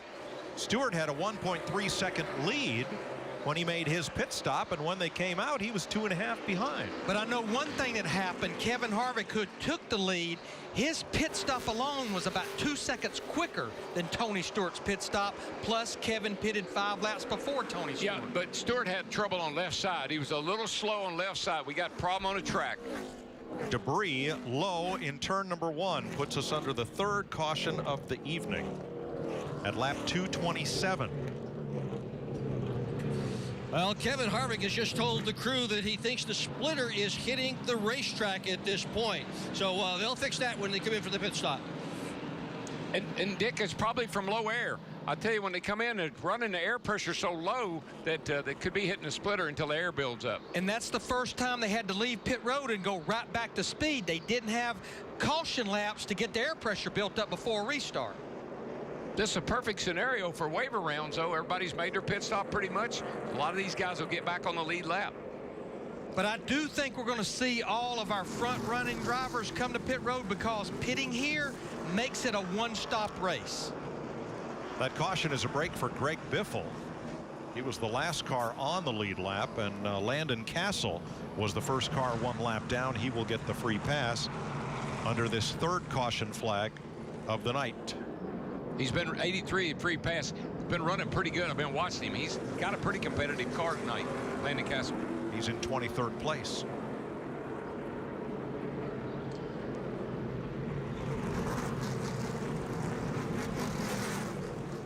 Boy, a dearth of caution flags these last few weeks. And we've had 3 tonight. We're just past halfway, lap 228. Just remember, caution flags breed caution flags. Especially here with these restarts. Especially at short here, tracks. Larry, yes. Pit road's open, Krista. Jimmy Johnson wanting his car freed up just a little bit on the last stop. Now they're going to add a half pound of air in the right rear to help the balance of his race car. Meanwhile, Tony Stewart saying he goes through phases. He's tight to start, and after about 30 laps, his car gets really good. Dick? Kevin Harvick in your lower left says the car is also loose coming off the corner. That's a common complaint here. They'll adjust for that. Matt. Dick, after much debate, they've gone with 4 tires in the 99. Originally, they were going to go with 2, but Carl expected some long runs here. The car was too free, Steve. 4 tires for Kyle Busch. He's also going to get an air pressure adjustment, Matt. He, too, saying that once the tire falls off, it falls off quickly. I tell you what, Jimmy Johnson's crew had an unbelievable stop, and you see, it wasn't because they changed 2 tires. They changed 4 just like everyone else. Kyle Busch gains 4 spots. Kevin Harvick loses 4 on pit road. Carl Edwards retains the lead. Awesome. Finishing up the third caution flag of the night, Carl Edwards back out front. All the cars in front of him will take the wave around. We'll give you some of those in a bit. Let's go back and revisit pit stops. Yeah, the drivers are hunting tenths of a second. So are the pit crews. You see Jimmy Johnson in the 48 in the right, Carl Edwards in the 99 on the left. Little bit of trouble. You're going to see how they're behind on the right front versus Jimmy Johnson's crew. Now, we're not talking about a lot of time, but it's going to be enough that almost Jimmy Johnson won this battle off pit road. Just that little bit of trouble that Carl's crew had on the right front. And that pretty much, you show it right there. Look at Jimmy Johnson, 12.5 seconds for his pit stop compared to almost 14 seconds. That's a second and a half, and that was the difference. Well, let's get more from Jeff Hammond at the University of Farmers. Well, Mike, we talked about at the very beginning of the broadcast, winning the race off of pit road and how important it was going to be. But to be able to do that, you've got to eliminate mistakes on pit road, like Dale Earnhardt Jr. had, like Kyle Busch had, as well as Kevin Harvick in this last round of pit stops. If you're going to win this race tonight, you've got to eliminate the mistakes and win the race off of pit road. Thanks, Jeff. When we go back to green, 10 cars will take the wave around. They did not make pit stops under this caution flag, and that will help put Joey Logano, Marcus Ambrose, and Casey Mears back on the lead lap, and Jeff Gordon will get one of his 2 laps back. Next Sunday, NASCAR on Fox heads for the fastest speedway on earth. I'm going to tell you right quick, this place is dangerous, and boy, is it fun.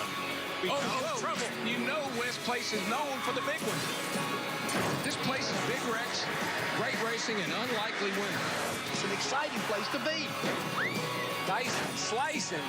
Go. Oh, trouble, hard in the wall. It's the best race we have on television. Always unpredictable. Talladega next Sunday. High speed drama. Got a week to think about it. Going back to Daytona, the pack is back. Jimmy Johnson up to second place. He's had quite a night after beginning this race in 27th. I'd like my portfolio to look like that. Mm-hmm. His does. Carl Edwards, Jimmy Johnson, Tony Stewart, Casey Kane, Kyle Busch, Clint Boyer, Allmendinger and Harvick, Montoya and Hamlin. We now have 26 cars on the lead lap. It's going to get sighting here, boys. Trust me. Here's a look at your top runners. Lead lap cars start toward the front, double file. Pace car glides into pit road. And here we go. Green flag. Edwards wasted no time in jumping out and away from Jimmie Johnson. Johnson now is going to have to fend off Tony Stewart, and Stewart goes for second. Here comes Kyle Busch for third. And we've seen all night long these drivers with low air pressure. I think we're seeing it with Jimmie Johnson right now in the 48. Just can't get going on the restart. Yeah, it's really hurting him in this on this restart. He's falling back a little bit here. That thing will come alive in about 5 laps. Allmendinger, the 22, fighting with Johnson for fourth. Behind them, Clint Bowyer, Kasey Kahne, Montoya, Harvick, and Hamlin. Boy, Johnson drove that thing down into turn 3 trying to clear Allmendinger into 22.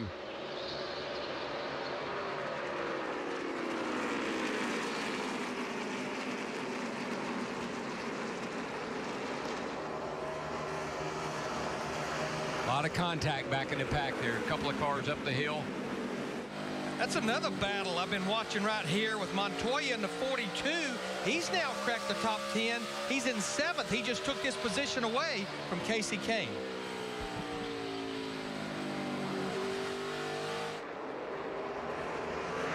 Carl Edwards, half a second up on Tony Stewart. How about a good old-fashioned NASCAR on Fox Saturday night? Crank it up. Let's do it.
The front 4 cars very, very closely matched on the stopwatch, but Carl Edwards far and away at the top of the board in the lap leader category. Yeah, I think the question, Mike, is the 14 seems to be really, really good at the end of a long run here, and I think that's where Carl slows down a little bit more than the 14 does as Stewart. And this pace just keeps getting faster. In fact, Tony Stewart, Clint Bowyer, Juan Pablo Montoya just ran their fastest lap of this race just a couple laps ago.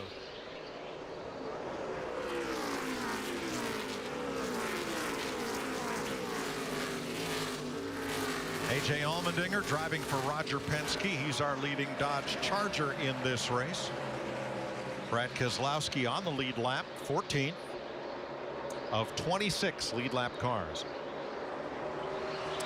A.J. Allmendinger, he got that second place finish at our last short track up at Martinsville. Had a great run after sitting on the pole at Kansas. Broke a throttle body linkage, but had a great car last week. Yeah, A.J. actually is a pretty good little short track racer.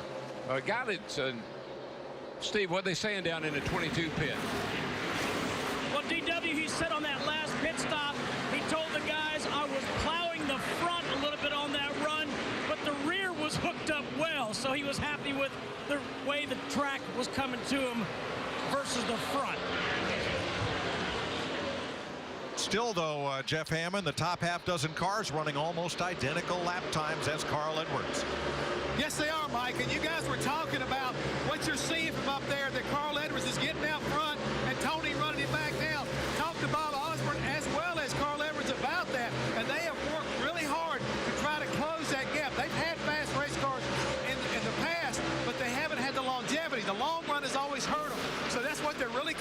in the latter part of this race. Do they have a car that can go a long run? Tony Stewart has led 5 laps tonight. He's trying to lead this one. He has the inside line on Edwards, who has the drive off the corner. Edwards continues to lead. Yeah, Tony Stewart in the 14 to me just looks so strong when he picks that throttle up on the exit of the corner. And the difference I see, Larry, Tony's doing it easy. Nice work there, friend. Nice work. And it looks to me like Carl is driving it as hard as he can go, trying to keep Tony at bay. Tony gets by, and he just looks like he's doing it real easy. I agree, buddy. Nice work. Tony Stewart to the front for the second time tonight. Chevy, Ford, Toyota, Stewart, Edwards, Busch.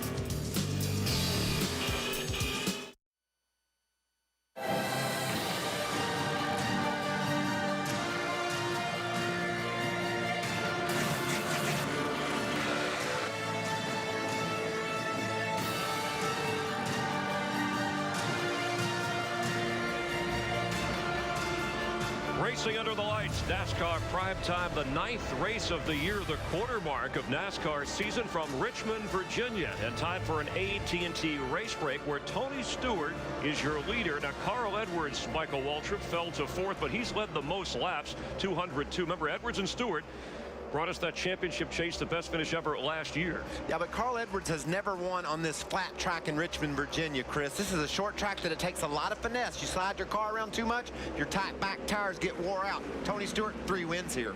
Running second, Kyle Busch, who's trying for his 4th straight Richmond race in the spring, but it's a tipping point for him. He hadn't won this year yet. Yeah, and we talked about in the pre-race that this was a big test for this young man. And look, he's closing in on Tony Stewart. The more laps that go by, the stronger that car gets. If tonight's a test, sure, he passed it. Tonight, another guy who's yet to win this season, Jimmie Johnson. This week, Forbes magazine again named him the most influential athlete in America ahead of Tim Tebow, but he just wants to get to victory lane, and they're talking to him on the radio about saving tires. Yeah, once you slide a tire around, it doesn't forgive you for it. As a race car driver, especially here at Richmond, you buzz a right rear tire, you think to yourself, okay, please, just let that be an isolated incident. Let me keep them hooked up. Jimmy's very cognizant of how important that is, and he's taking care of his stuff. And what do you make of points leader Greg Biffle, and also right behind him, Martin Truex Jr. coming into the race, both of them outside of the top 15? Yeah, they're running 18th and 20th, so the points are going to tighten up. Biffle has a pretty good lead, 15, 16 points over Truex, and it's tight behind those guys, so look for the points to take a shuffle. Those two are struggling tonight. Let's check our drivers of the AT&T Fastest Driver Challenge. Be sure to sign up and play. Text 34763 or visit AT&TFastestDriver.com for a chance to win 4Gs, brought to you by the nation's largest 4G network, Rethink Possible. But Tony Stewart, starting outside the top 20, took him 201 laps, but he's your leader over Kyle Busch and Jimmie Johnson. Broke the 200-calorie breakfast barrier with egg white morning melt. Subway. Eat fresh. With 127 laps to go, let's take an inside look at what's happening in the NASCAR Sprint Cup Series, brought to you by Sprint. Carl Edwards has led the most laps in this race, just over half. And the biggest mover is Jimmie Johnson, currently running 3rd. Check out the NASCAR Sprint Cup mobile app on your Android-powered device on the only national carrier with truly unlimited data. Learn more at sprint.com/speed. Race leader Tony Stewart and Carl Edwards, who dominated, have quite a history. Last season, during the chase for the Sprint Cup, they battled for the title, tied in points. Stewart got the tiebreaker on most wins. The last time Carl Edwards led the most laps in a race, Homestead, last November, the deciding race for the championship, which was won by Stewart, with Carl Edwards just about 10 car lengths behind. Among the drivers that have led green flag laps tonight, how about Kevin Harvick, Dick? Well, things were going very well until the last pit stop for Kevin Harvick. He came in 4th, but they had trouble with the left rear tire. Went out 8th. Harvick very unhappy with the crew and let him know that on the radio. Meanwhile, he has dropped back several positions. They had adjusted the car so that it had the same stuff underneath it as he had a couple of pit stops earlier when the car was very fast. So just haven't kept up with the racetrack. Slow pit stop. Harvick's 11th.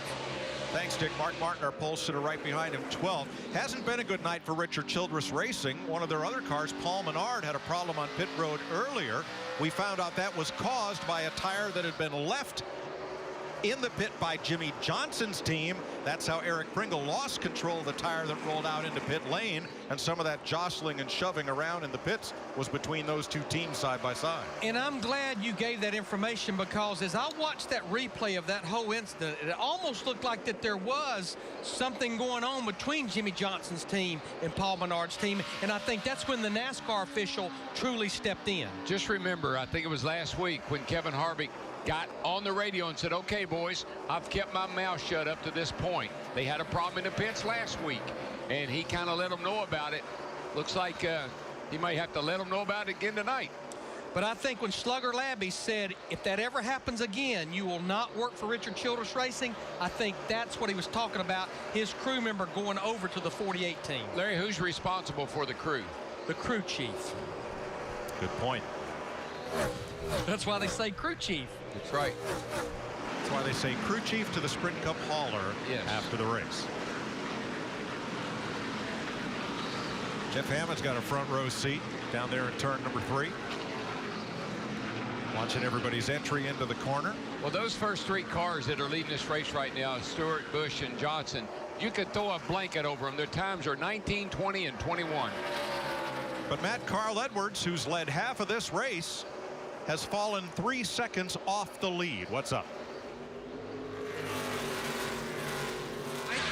There we go.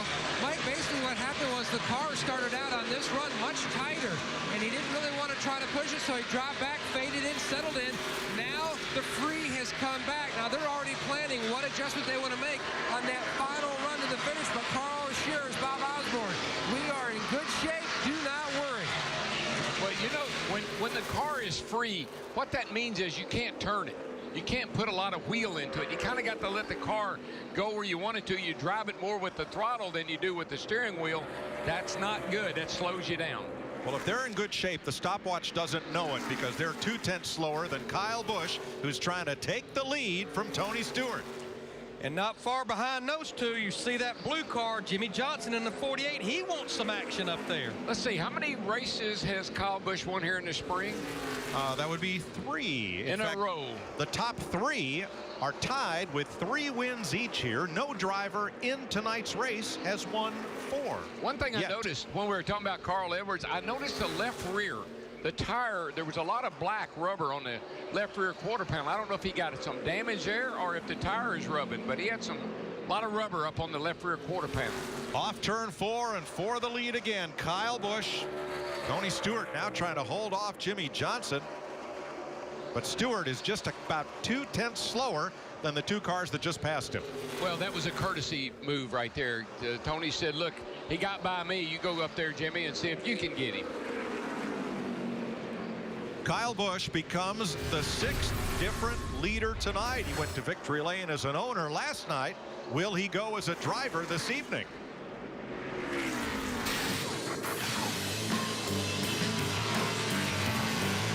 You're watching NASCAR on Fox. Kyle Busch leading, 105 laps to go in the Capital City 400, presented by Virginia is for Lovers. He has a 0.7 of a second lead on Jimmy Johnson, Tony Stewart, and Carl Edwards. We've been noticing on Edwards' car the rear quarter panel, especially on the left side, filling up with rubber. Here's our Fox Exmo camera, and you can see all of that black. Now, we showed you Jeff Hammond, who is closest to the racetrack of all our viewpoints. Jeff, is that a tire rub or something else? No, Mike, all it is actually the tires themselves wearing out, and because Carl's car this time is painted white, it's really a lot more prominent. Darrell, I think you probably something like say it's an optical conclusion. That's all it is. All the white cars are really showing this tire wear. These tires are really wearing a lot around the racetrack tonight. Dick Bergeron, why is Kevin Harvick on pit road? He is on pit road because that car was absolutely sideways coming off the corner. Inexplicable, because they have not made any major adjustments to it, but they are now in the fuel window. They could make it to the end by pitting now. Harvick desperate to get an adjustment in the car. Boy, if they based on what I learned this morning, they're going to have to really stretch it to get to the end with 102 laps to go. Harvick will lose a lap to Kyle Busch. Larry, I think they probably, you're right, they're going to have to stretch it, but I think they feel like they stayed out and got in that window just enough to come on pit road. Guys, I'm hearing a lot of chatter on the radio about the track going through some serious changes. Think about this race. Carl Edwards dominant early. He's beginning to struggle a little bit now. Tony Stewart in the middle stages looked like he had the car. His has gone away a little bit. Kyle Busch has emerged to the front. A lot of people thinking that the track is freeing up, Darrell. We've heard it in the past. Usually when it gets later and cooler, it tightens up. I think it's going the other way with these guys. Well, what the deal is these tires, the way these tires are built these days, they lay down a patch of rubber. And that rubber builds up, and the cars do go through incredible changes during the race. I'm surprised these guys haven't tried to run a little higher, but really, truly, they can't because there's not enough grip up there. So they're kind of in a box right now. David Ragan gets a drive-through penalty, too fast entering pit road and making his stop. Tony Stewart now sitting in third place, 0.6 of a second behind the leader. Feel like I got a right rear leaking or something. I've got real tight in the center and really loose off. It's moving around a little bit, but I'm not going to rule out that it's something else. It's not getting any worse here. We'll just take care of it for a minute and see if I just got it hot or something. Well, that could be the case, Krista. His last lap was the fastest of anybody in the top 5. Yeah, if he had a problem, Jimmy Johnson got a bigger one because he just drove by Jimmy Johnson, and Jimmy just got the 51 car going by him. Now Johnson looks like something's wrong with his car. Yeah, he's fallen off by half a second. Pit stops coming with just 100 laps to go in Richmond. Tony Stewart leads. Kyle Busch is in. Steve. Mikey says the car is pretty decent right now, just a little bit free in and a little bit free off. They talked about a wedge adjustment, but 4 tires for Kyle. Matt. And Denny Hamlin, who finished second here a year ago, just cannot get a handle on this race car. Burst into his pit box. One more shot here to make an adjustment. He cannot get the power down at all, Dick. 2-3. And Dale Earnhardt Jr. on pit road now. They haven't quite hit it all night. Thought they had the potential to have a winning car. They've been close. Really caused them to be trapped in the pits last time around. Easy out this time.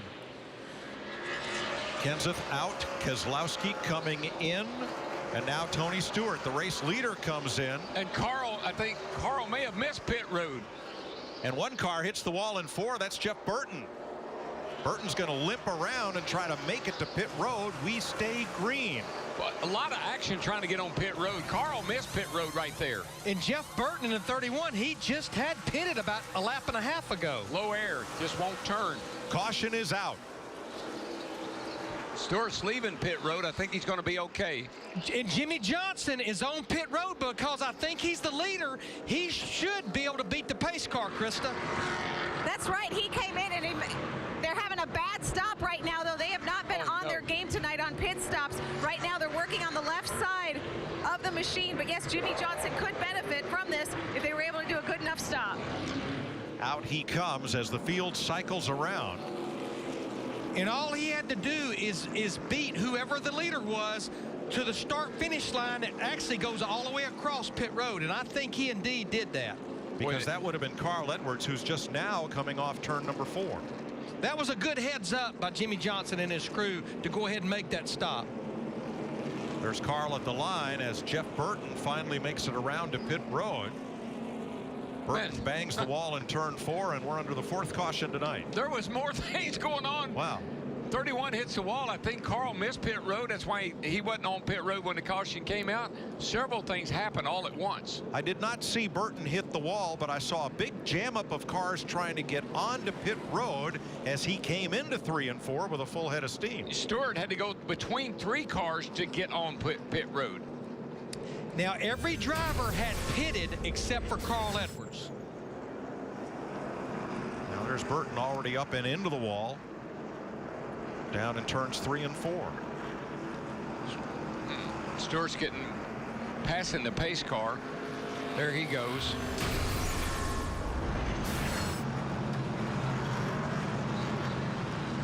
Jimmie Johnson, all that strategy has gone for naught because the right rear tire rolled out of the control of the pit crew on that stop. He will go to the rear for the restart. It's what happened right here is they know the caution's out, and so they're panicking. They're trying to get in a hurry here, and the tire guy forgets which way to go. See, you can't roll that tire. You have to. It has to stay in contact with a crew member back to the wall. That's a violation.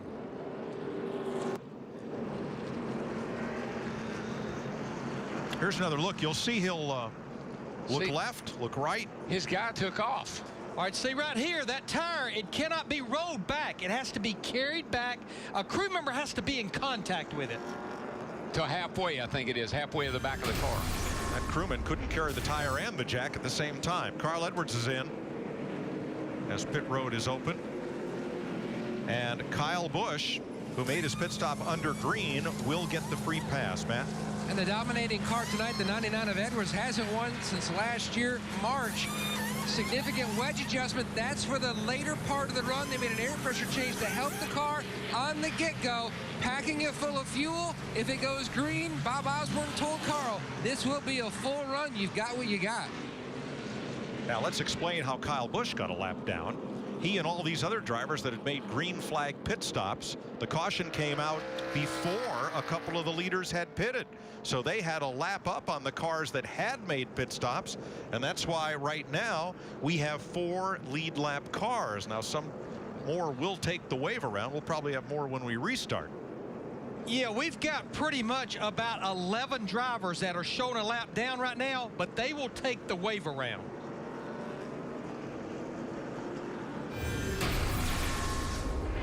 All right, so there's Jimmie Johnson's team. Now they're right next to the Menards crew, who is pointing, calling the official over. The official had already seen the tire rolled away and tells the official, he goes, I know, they rolled the tire and there's a penalty. Remember what happened earlier between those two? Yeah, it was early in a pit stop, and Steve. All right, Larry Mack, here's what I can tell you about the scoring situation. When Kyle Busch left pit road, Dave Rogers, the crew chief, said, we are position 4. We are the lucky dog. So come back around and get 4 new tires. Well, and I think the other thing that this does, it lets them fill that car with Sunoco race fuel, and with 85 to go, we know we always have a potential for green-white checkers at the end of this thing that let them put more fuel in there. My head's to go, and I can't tell you all the cars that take the wave around because there are so many of them. But let me tell you who is in great shape right now. Kyle Busch stopped at lap 315. Carl Edwards at 314. Tony Stewart at 310. And they, along with Jimmie Johnson, have the freshest tires. You'll see it on the scoring crawl. 10 cars take the wave around to get themselves back up and on the lead lap. 10. It looks like the whole field to me. Well, I think that's 10 drivers that are on the lead lap. There's several that are 1 or more laps down that took it as well. So there are 2 rules that come into play here. One is at the instant of caution, the first car 1 lap down gets the free pass. That was Kyle Busch.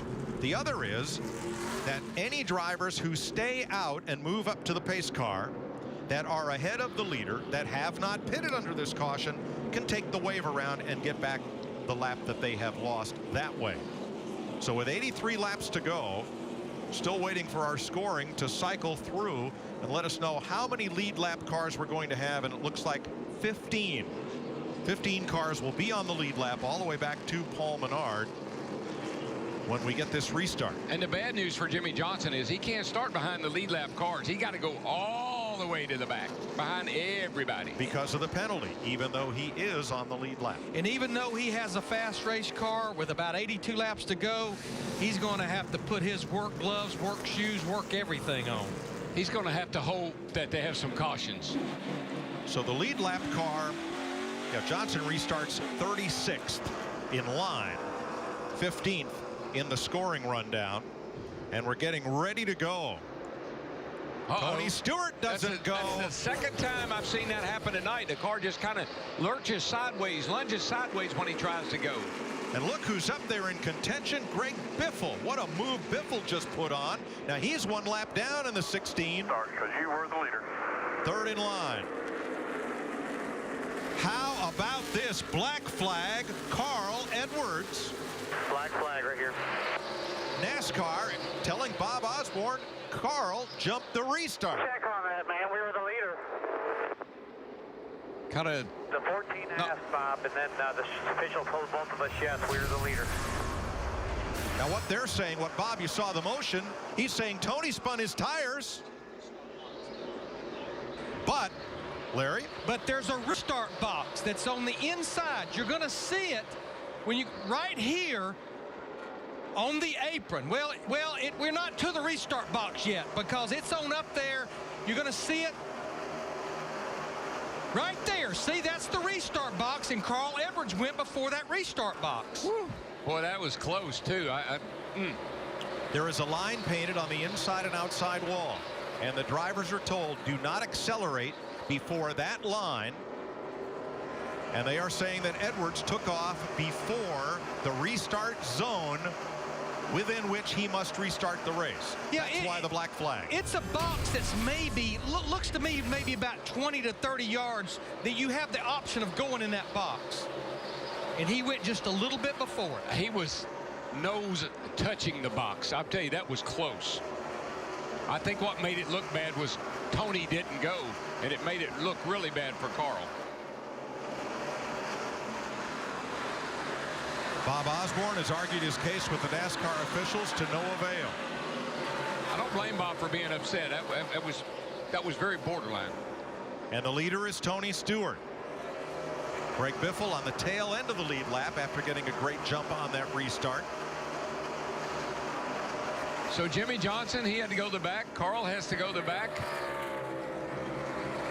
Jimmy Johnson has fought his way back up to 12th in that 48 car, but he's 6.5 seconds behind leader Tony Stewart. Carl Edwards is 17 seconds, still on the lead lap. So Stewart the leader, Kyle Busch trying to close in, and here's the race for fourth. Allmendinger in the 22, who's had a great night, and Casey Kane. Kane's had a good night, really good night.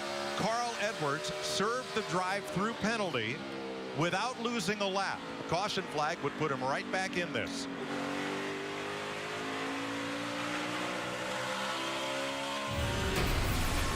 Here's another look, and there is the line. Right there, you see it on the outside. Here's the box right here. Yeah. There's the box right there.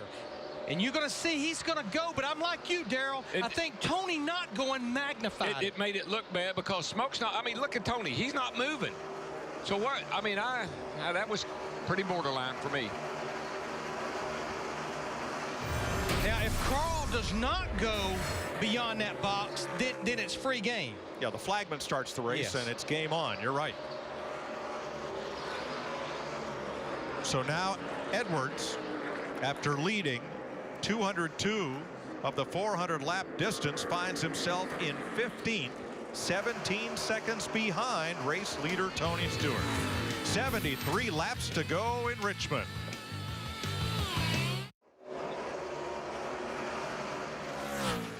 Tony Stewart leads Kyle Busch by 0.7 of a second. Carl Edwards has served a penalty that may have taken him completely out of contention to win a race in which he dominated the first half. Dale Earnhardt Jr. third, Casey Kane, Clint Boyer on the move in fifth. And Jimmy Johnson is Hamlin. Jimmy Johnson's up to 11th after starting in the back. Carl is 15th after serving that penalty. They've got fast cars, but they don't have a lot of time. Yeah, they're making up positions. They're just not making up ground on Tony Stewart. Tell you somebody that is making up ground on Tony Stewart. Little yellow car. Would that be Kyle Busch, not 18? That'd be the number 18 car. The gap is about a second. And it's stabilized for the moment. Clint Boyer had been on the move, moving up to fifth. Casey Kane and Earnhardt. This lap, Kyle Busch is quickest. Yeah, Kyle is just inching in on the back of Tony. About a tenth a lap. Kyle has won the last 3 spring races at Richmond. But now, Tony's crew chief, Steve Addington, went to victory lane with Kyle here a couple of years ago. Yeah, but you know what? I think last night was such a breakthrough moment for Kyle Busch. He started his nationwide team. He has a truck team. They're all under his umbrella. I think he had a lot on him, and he can't drive in any of those. He hadn't been able to drive some of the early racing nationwide, no truck racing, and I think it's really affected him a little bit. But I think last night was breakthrough. I think it really gave him an opportunity to say, hey, I can do this. Yeah, who would ever believe that we would be talking about Kyle Busch in the 18 there being on a 22 race winless streak? This is about the deepest he's went in a season since 2006 without going to victory lane. Larry, I started my own team. I got in way over my head. I couldn't afford it, and it affected the way I had to race. Kyle Busch and that Toyota just keep chipping away at Tony Stewart's lead. It's down to 3/4 of a second with 60 laps to go. And my point is, it's not about what I had to do, it's what he's had to do. Steve? Well, Mike, you said chipping away at it. His crew chief, Dave Rogers, has told him do it inch by inch. Take your time, take care of that car, inch by inch. Well, last week, remember what Martin Truex said. I got to driving so hard, my right rear tire started screaming at me. Come on, man, you're killing me. And that's what you don't want to have happen. We've seen it happen to these leaders all night. Tires go off, you're done.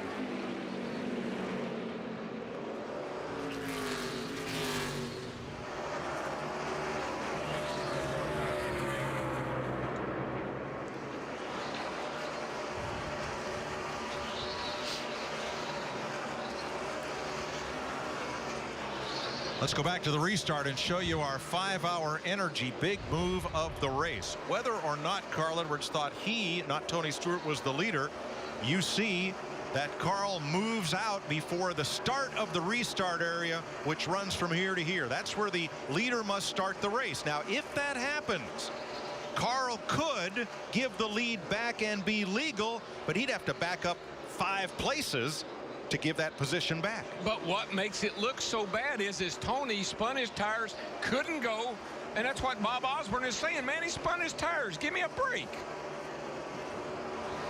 But they were not to the restart box, regardless. That's the deal. You know, whether it was a few inches, a few feet, I think it's been well documented he was not to that restart box area. Good point. 56 to go. Kyle Busch knocks it down to half a second. And here's some audio from the Carl Edwards team after that happened. I'm asking a question here. Did we get the black flag because we beat the 14, or did we get the black flag because we went early? They say both. Both? How can it be both? Because they told Jason that we were leader is what's going on. It's not cool to get a race taken from you like that. Boy, it's a hard break for Edwards, but the rules about that restart area are pretty clear, and it is well marked where the drivers can see it on both the inside and outside walls. It was a game changer. Yeah. Definitely a game changer. You know, guys, I think Tony Stewart probably said, well, you can't do that, Carl. And so he didn't go, making it look worse. But I don't think Carl had the right to go when he went. And Tony didn't like that. So he's hesitated a little bit and made it obvious that Carl had jumped the restart. Thanks, Michael. Let's have a look at why Carl thought he was the leader. Here's the scoring pylon at the time, and it has the 99 in first place and the 14 of Stewart in second place based on the electronic scoring. That's just the way they crossed the line the last time. And you heard Bob say they told Jason you were the leader, so a lot of miscommunication here. Jason Hedleski, the spotter for Carl Edwards. So Carl needs a caution to get back in play here.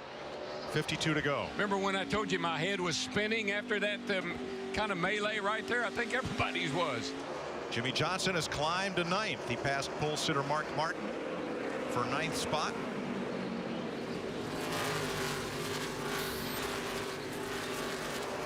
But Johnson is 14.5 seconds off the lead. Tony Stewart is not waiting around for Kyle Busch with 50 laps to go. Let's have a look at what's at stake and awaits the winner down there in Gatorade Victory Lane.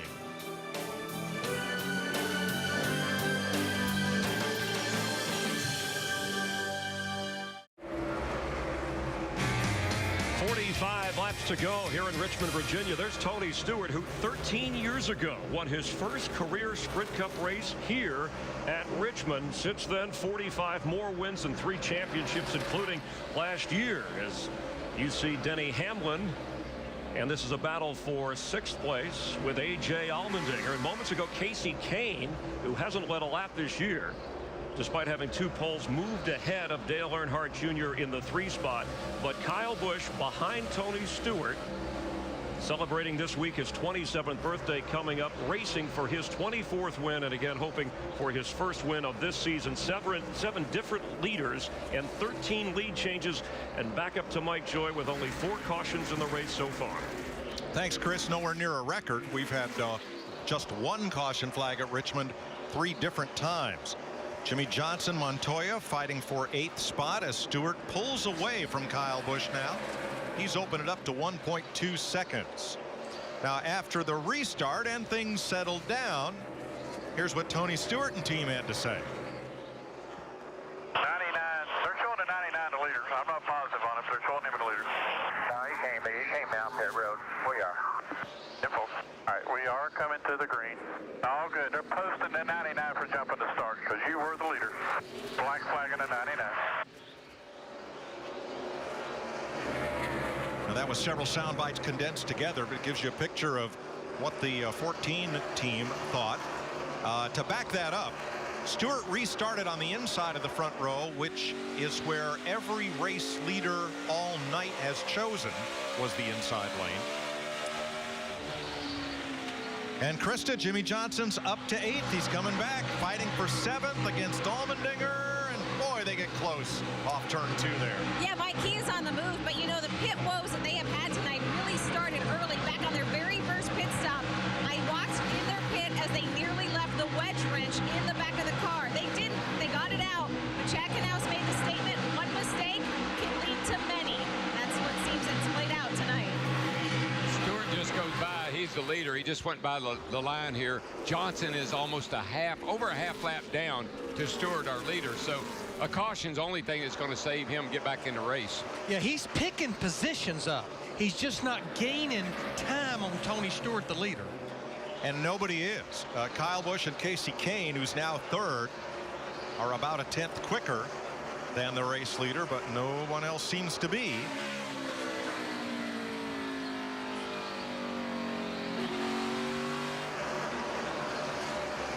Denny Hamlin, 6th place, 14 seconds back. Jimmie Johnson about a 10th a lap quicker than Hamlin right now. A bunch of guys have done a really nice job tonight, Mike.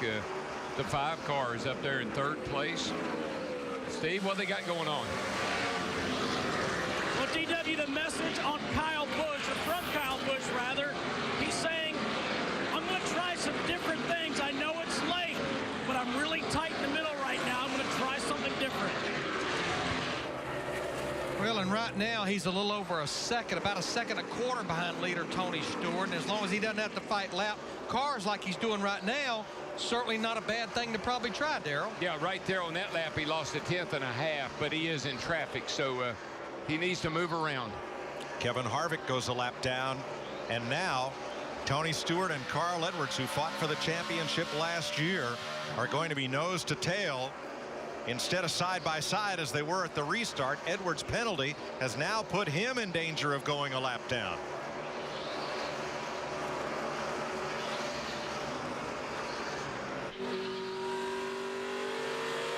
Can you imagine a little while ago fighting for the lead, and now you're fighting just to stay on the lead lap? That is pretty much demoralizing everything right there. That's a bitter pill.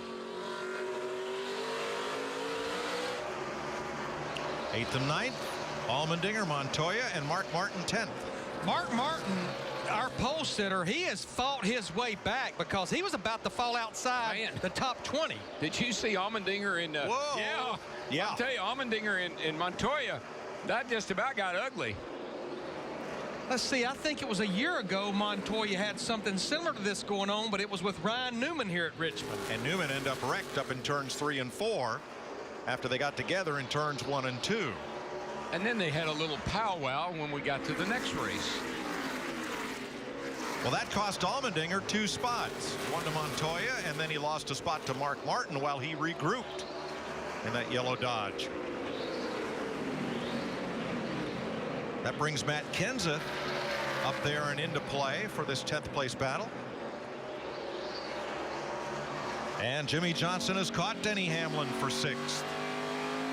All this happening 14 seconds off the lead with 30 laps to go.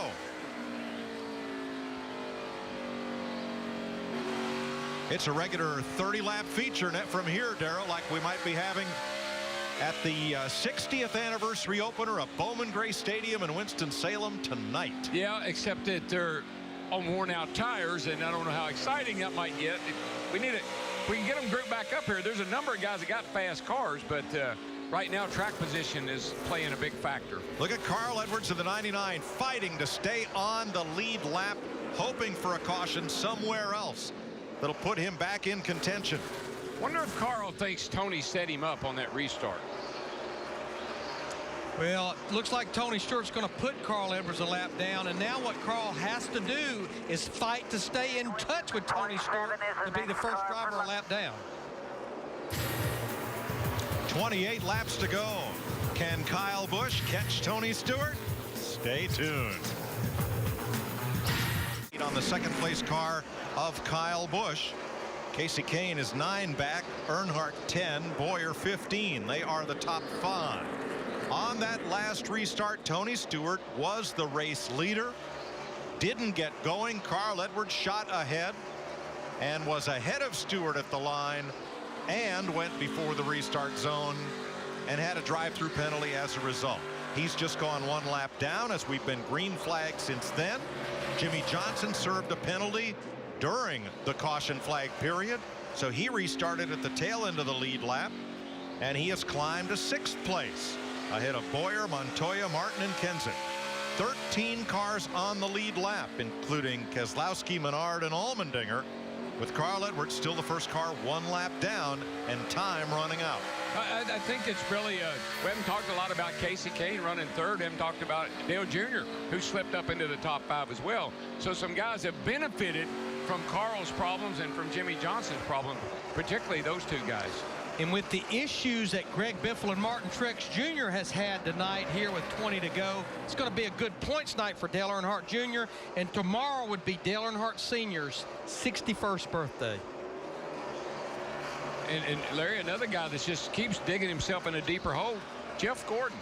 I don't know. He's out of the top 20 in points, I think. I would think he came in here, what, about 17th or 18th. Just another bad night. Gordon cut a tire early, made an unscheduled green flag pit stop, went 2 laps down, got 1 back on a wave around, and is now once again 2 laps in arrears. A.J. Allmendinger, after that battle and scuffle with Montoya, his car has dropped off, and now he's been lapped by Tony Stewart. There goes Edwards past Allmendinger to stay in the free pass position. And I think that's Carl's just hoping and praying that he can stay in that lucky dog position and possibly get a caution and get 1 more shot. But time is running out with 18 laps to go. And with the scarcity of caution flags these last 5 races, that's highly unlikely.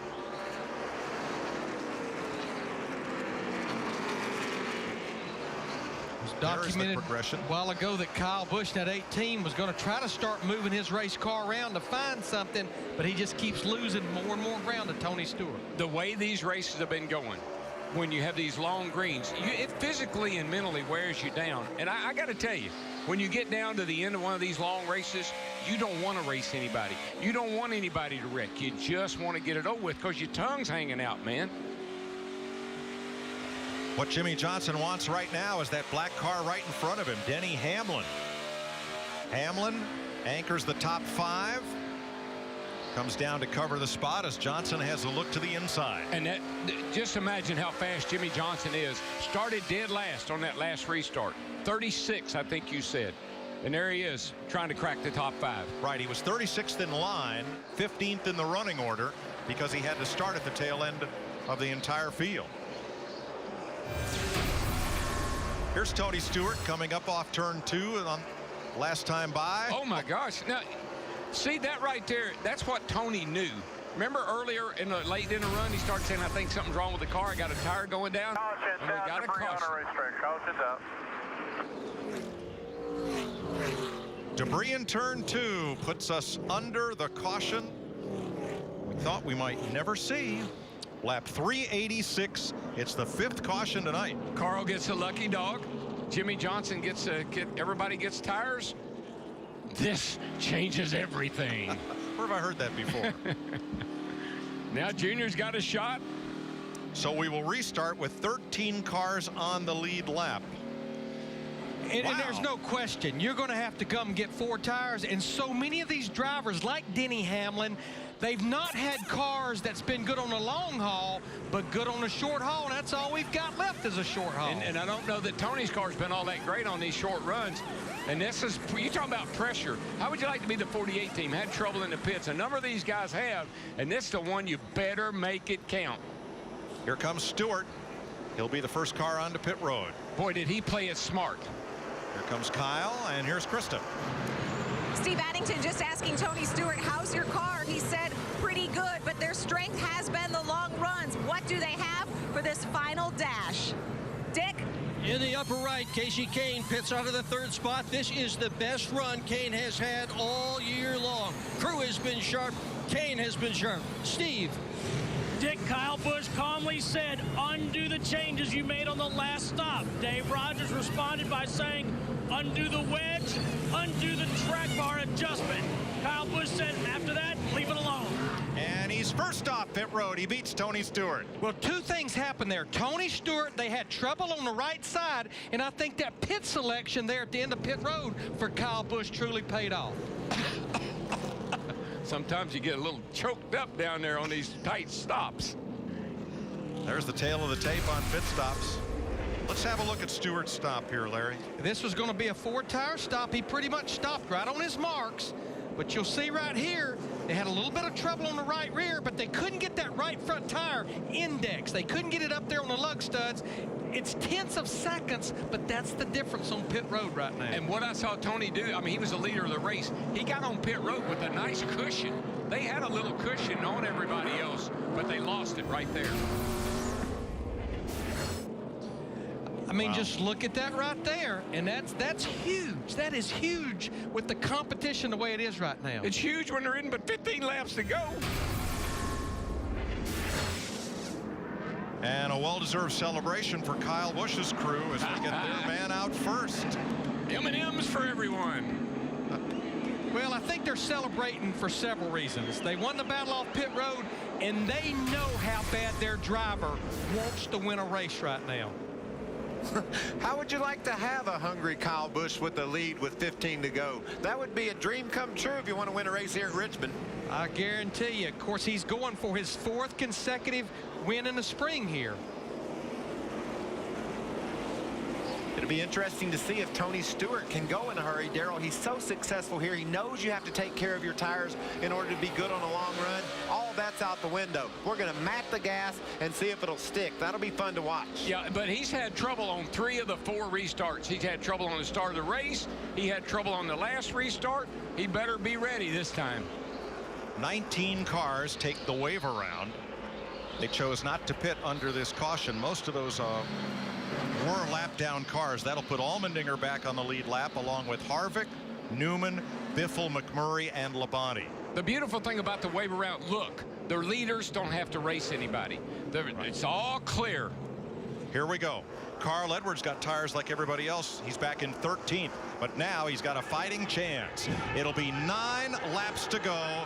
Kyle Busch is your leader. Stewart second. Here they come. Good clean restart. He couldn't go again. He spun a little bit that time. Yeah, Tony Stewart has not been good. I mean, he just couldn't get going again. And that gives Dale Jr. a chance at second place. Stewart sends it in turn 3. Dale Jr. cleared Tony off turn 4, and Jr. set sight on the Little yellow car up there, Kyle Busch. And we talked about how bad Kyle Busch wants to win. How about Dale Earnhardt Jr. in that 88, how much he wants to get Rick Hendrick that 200th win tonight? No, don't say that. We promised him we wouldn't say that. Oh, come on. Junior's drought is the longest since the Dust Bowl days. Let's see if he can run down Kyle Busch with 8 to go. They've had a little history here, you know, through the years. Now, I'm sure they don't remember it, but we do. Half a second. You can see Dale Earnhardt Jr. just trying to get everything he can. You can see him sideways off turn 2 that time. Kyle's been pretty good on the short run, and that's all we got here. So with 6 laps to go, the real battle is back here for 3rd, 4th, 5th, and 6th. Those guys are running over each other. Yep, Stewart 3rd, Hamlin, Kane, Jimmy Johnson 6th, Martin, Boyer, Keselowski, and Kenseth. Edwards 12th. That time by 5 to go, bud. 5. Kyle ran a 21.70 and Dale ran a 21.86. Earnhardt gets a good run off the corner, brings the gap down. 0.64, 0.67. Kyle gets off turn 4 a little better. Let's see what the lap times are this time by. That's a even. 82 to an 82. Dead even. But Mike, you're right. I think Kyle Busch is just a little stronger as he accelerates up off the corner right now. You'll see the same interval we do down there at the bottom left of your screen. It's 2 different ways to run the track. Kyle's backing off early, getting on it quicker. Junior's running it in hard and hoping it'll stick. Oh, by the way, Dale Earnhardt Jr. 2 laps ago ran his fastest lap of this race. Got no brake. Uh-oh. Clean up brake pedal. Oh, boy. That was Dale Jr. with 3 laps to go. He's got a little bit of a cushion over Tony right now. Unless he just absolutely blows out all the whole brake system, he should be okay. 2 to go, and Kyle Busch increases that lead by 0.2. He has pretty clean racetrack for this lap and a half in front of him. It doesn't surprise me he doesn't have any brakes. Junior, he was driving that thing in like the throttle was stuck.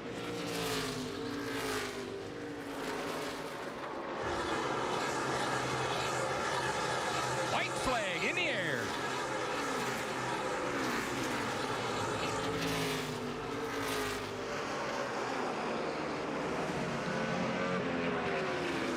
Last night he went to victory lane as a car owner with his older brother driving. Tonight, Kyle Busch scores his 24th career victory, 4 in a row for the Spring Richmond race. You know what I do, Lane? Weekend. Good job, fellas. I take that thing and cover it up and not touch it till September. Wow. 4 consecutive spring wins. Thank They're you. still racing up here front stretch. Good job, Rogers. Hey, some silly person told me my picture's in the spot. How about them?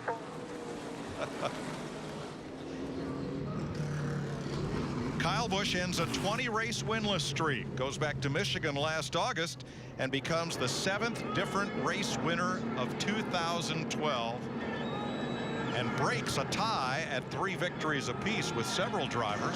He's now won 4, the last 4 spring races in a row here at Richmond. I'd say that horse has found his course.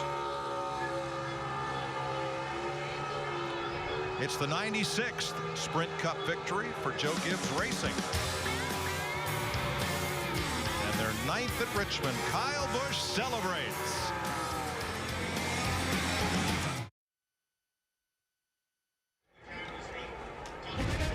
We welcome you to the Sprint Post-Race Show live from Richmond, Virginia, NASCAR on Fox, where Kyle Busch gets his first win of the year. Meanwhile, Carl Edwards led the most laps before a controversial call, and our Matt Yoakum is with Carl Edwards.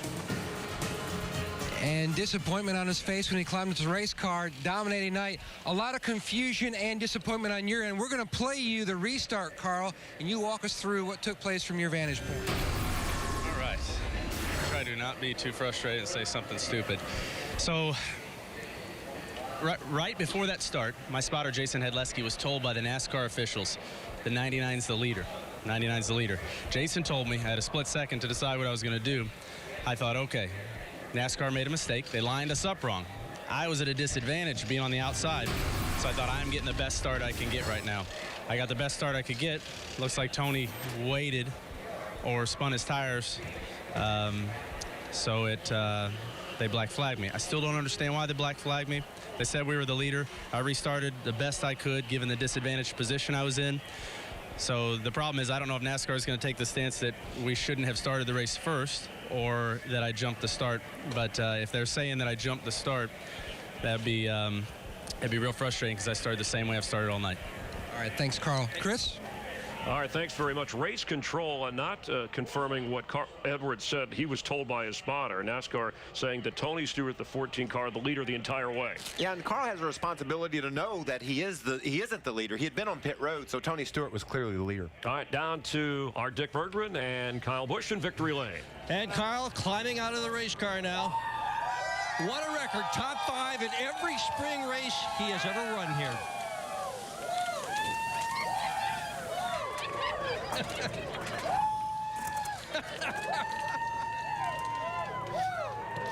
Congratulations, Kyle Busch. This place is your best racetrack of all with a 4th win here. Why are you so good at Richmond? Great team, great cars. Oh, you've done this with several teams. Well, great team, great cars, and being aggressive when it matters, but yet trying to save your tires when you can. And, man, I don't know where that last caution came from, but that was our saving grace today. You know, I can't say enough about this M&M's Camry. It was a really good race car, you know, just didn't quite have enough on the long run like Stewart had. He was really, really good and beat us there, but can't say enough about Interstate, M&M's, Toyota, Monster Energy. Racing a Sprint Cup Series race car is fun, man, and I want to thank the fans for being here. I know it was cold and rainy for them, but it's great to have them here with us, and I was pretty comfortable in that Butler seat tonight, so it felt good. Congratulations. Steve? Well, Dale Earnhardt Jr. finished his 2nd here at the Richmond International Raceway, and great finish. But Dale, my question was there anything you could have done with the 18 at the end?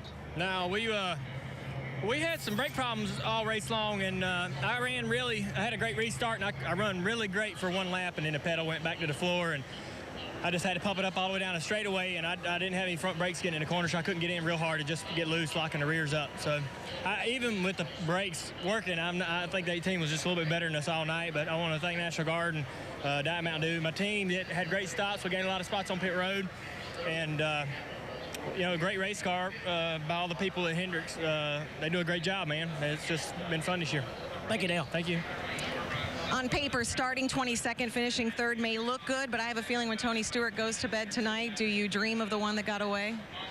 Well, when the caution's for a plastic bottle on the back stretch, it's hard to feel good about losing that one. And then we gave it away on pit road, so we did everything we could to throw it away. It got taken away from us. So, but that's the best car I've had at Richmond here in a long time. So I'm really, really proud of that. Proud of Steve Addington and proud of our guys. We got some work to do on pit stops right now. I don't know what their malfunction was, but I'm pretty ticked off about it tonight. Thanks, Tony. Jeff? Well, Jimmy Johnson, you brought her home 6th place, but a mistake on pit road may have cost you a win tonight.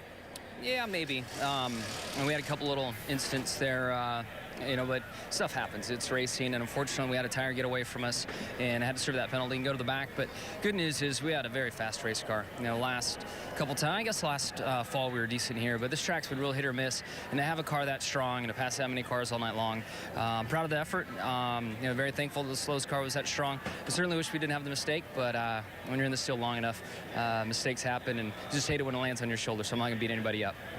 Thank you for your time, Jimmy. Right on, thanks. All right, a tire here, jumped restart there. You heard Tony, you want cautions? There's cautions, and then he was all over his pit crew. But Kyle Busch, the bad boy of NASCAR, is back in victory lane.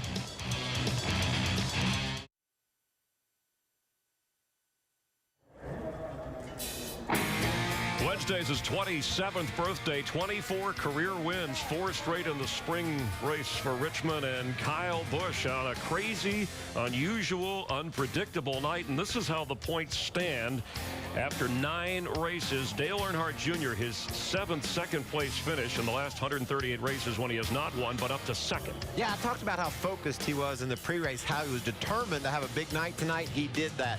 Biffle fumbled a little bit, as did Truex, tightening the points up at the top. top. And Kyle Busch with the win jumps up a couple of spots to 11th. Brad Keselowski already has a win, the all-important win when you get to the wild card if you're in the top 20 as we head down to the chase, a third of the way there. Yeah, and he's got a fast car. He's struggled with some engine problems during the first part of this season, but look for Brad to be strong all season long. I love this battle for the championship, how close it is at the top. Short track racing brought the excitement we had hoped down the stretch, including the caution that Tony Stewart is still steaming about coming up on Fox. For many of you, your late local news.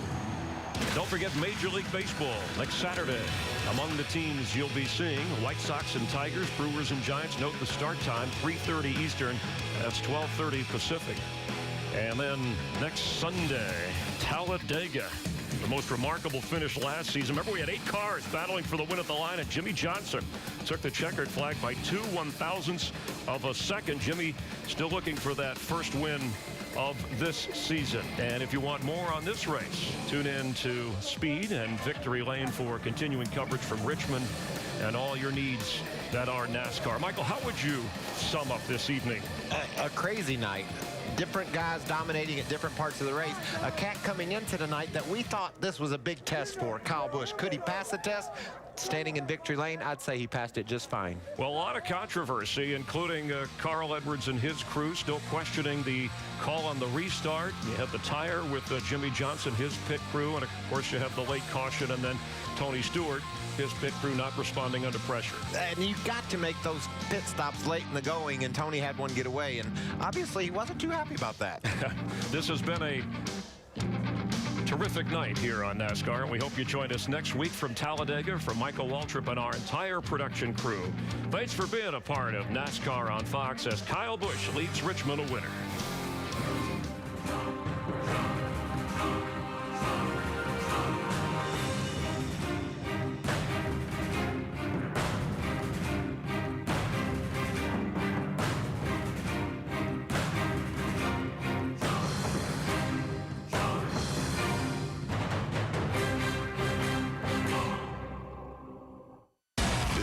Telecast may not be reproduced, retransmitted, or used in any form without the authorized written consent of NASCAR Broadcasting. NASCAR would like to thank all of our loyal fans for your continued support, and we hope you enjoyed today's broadcast.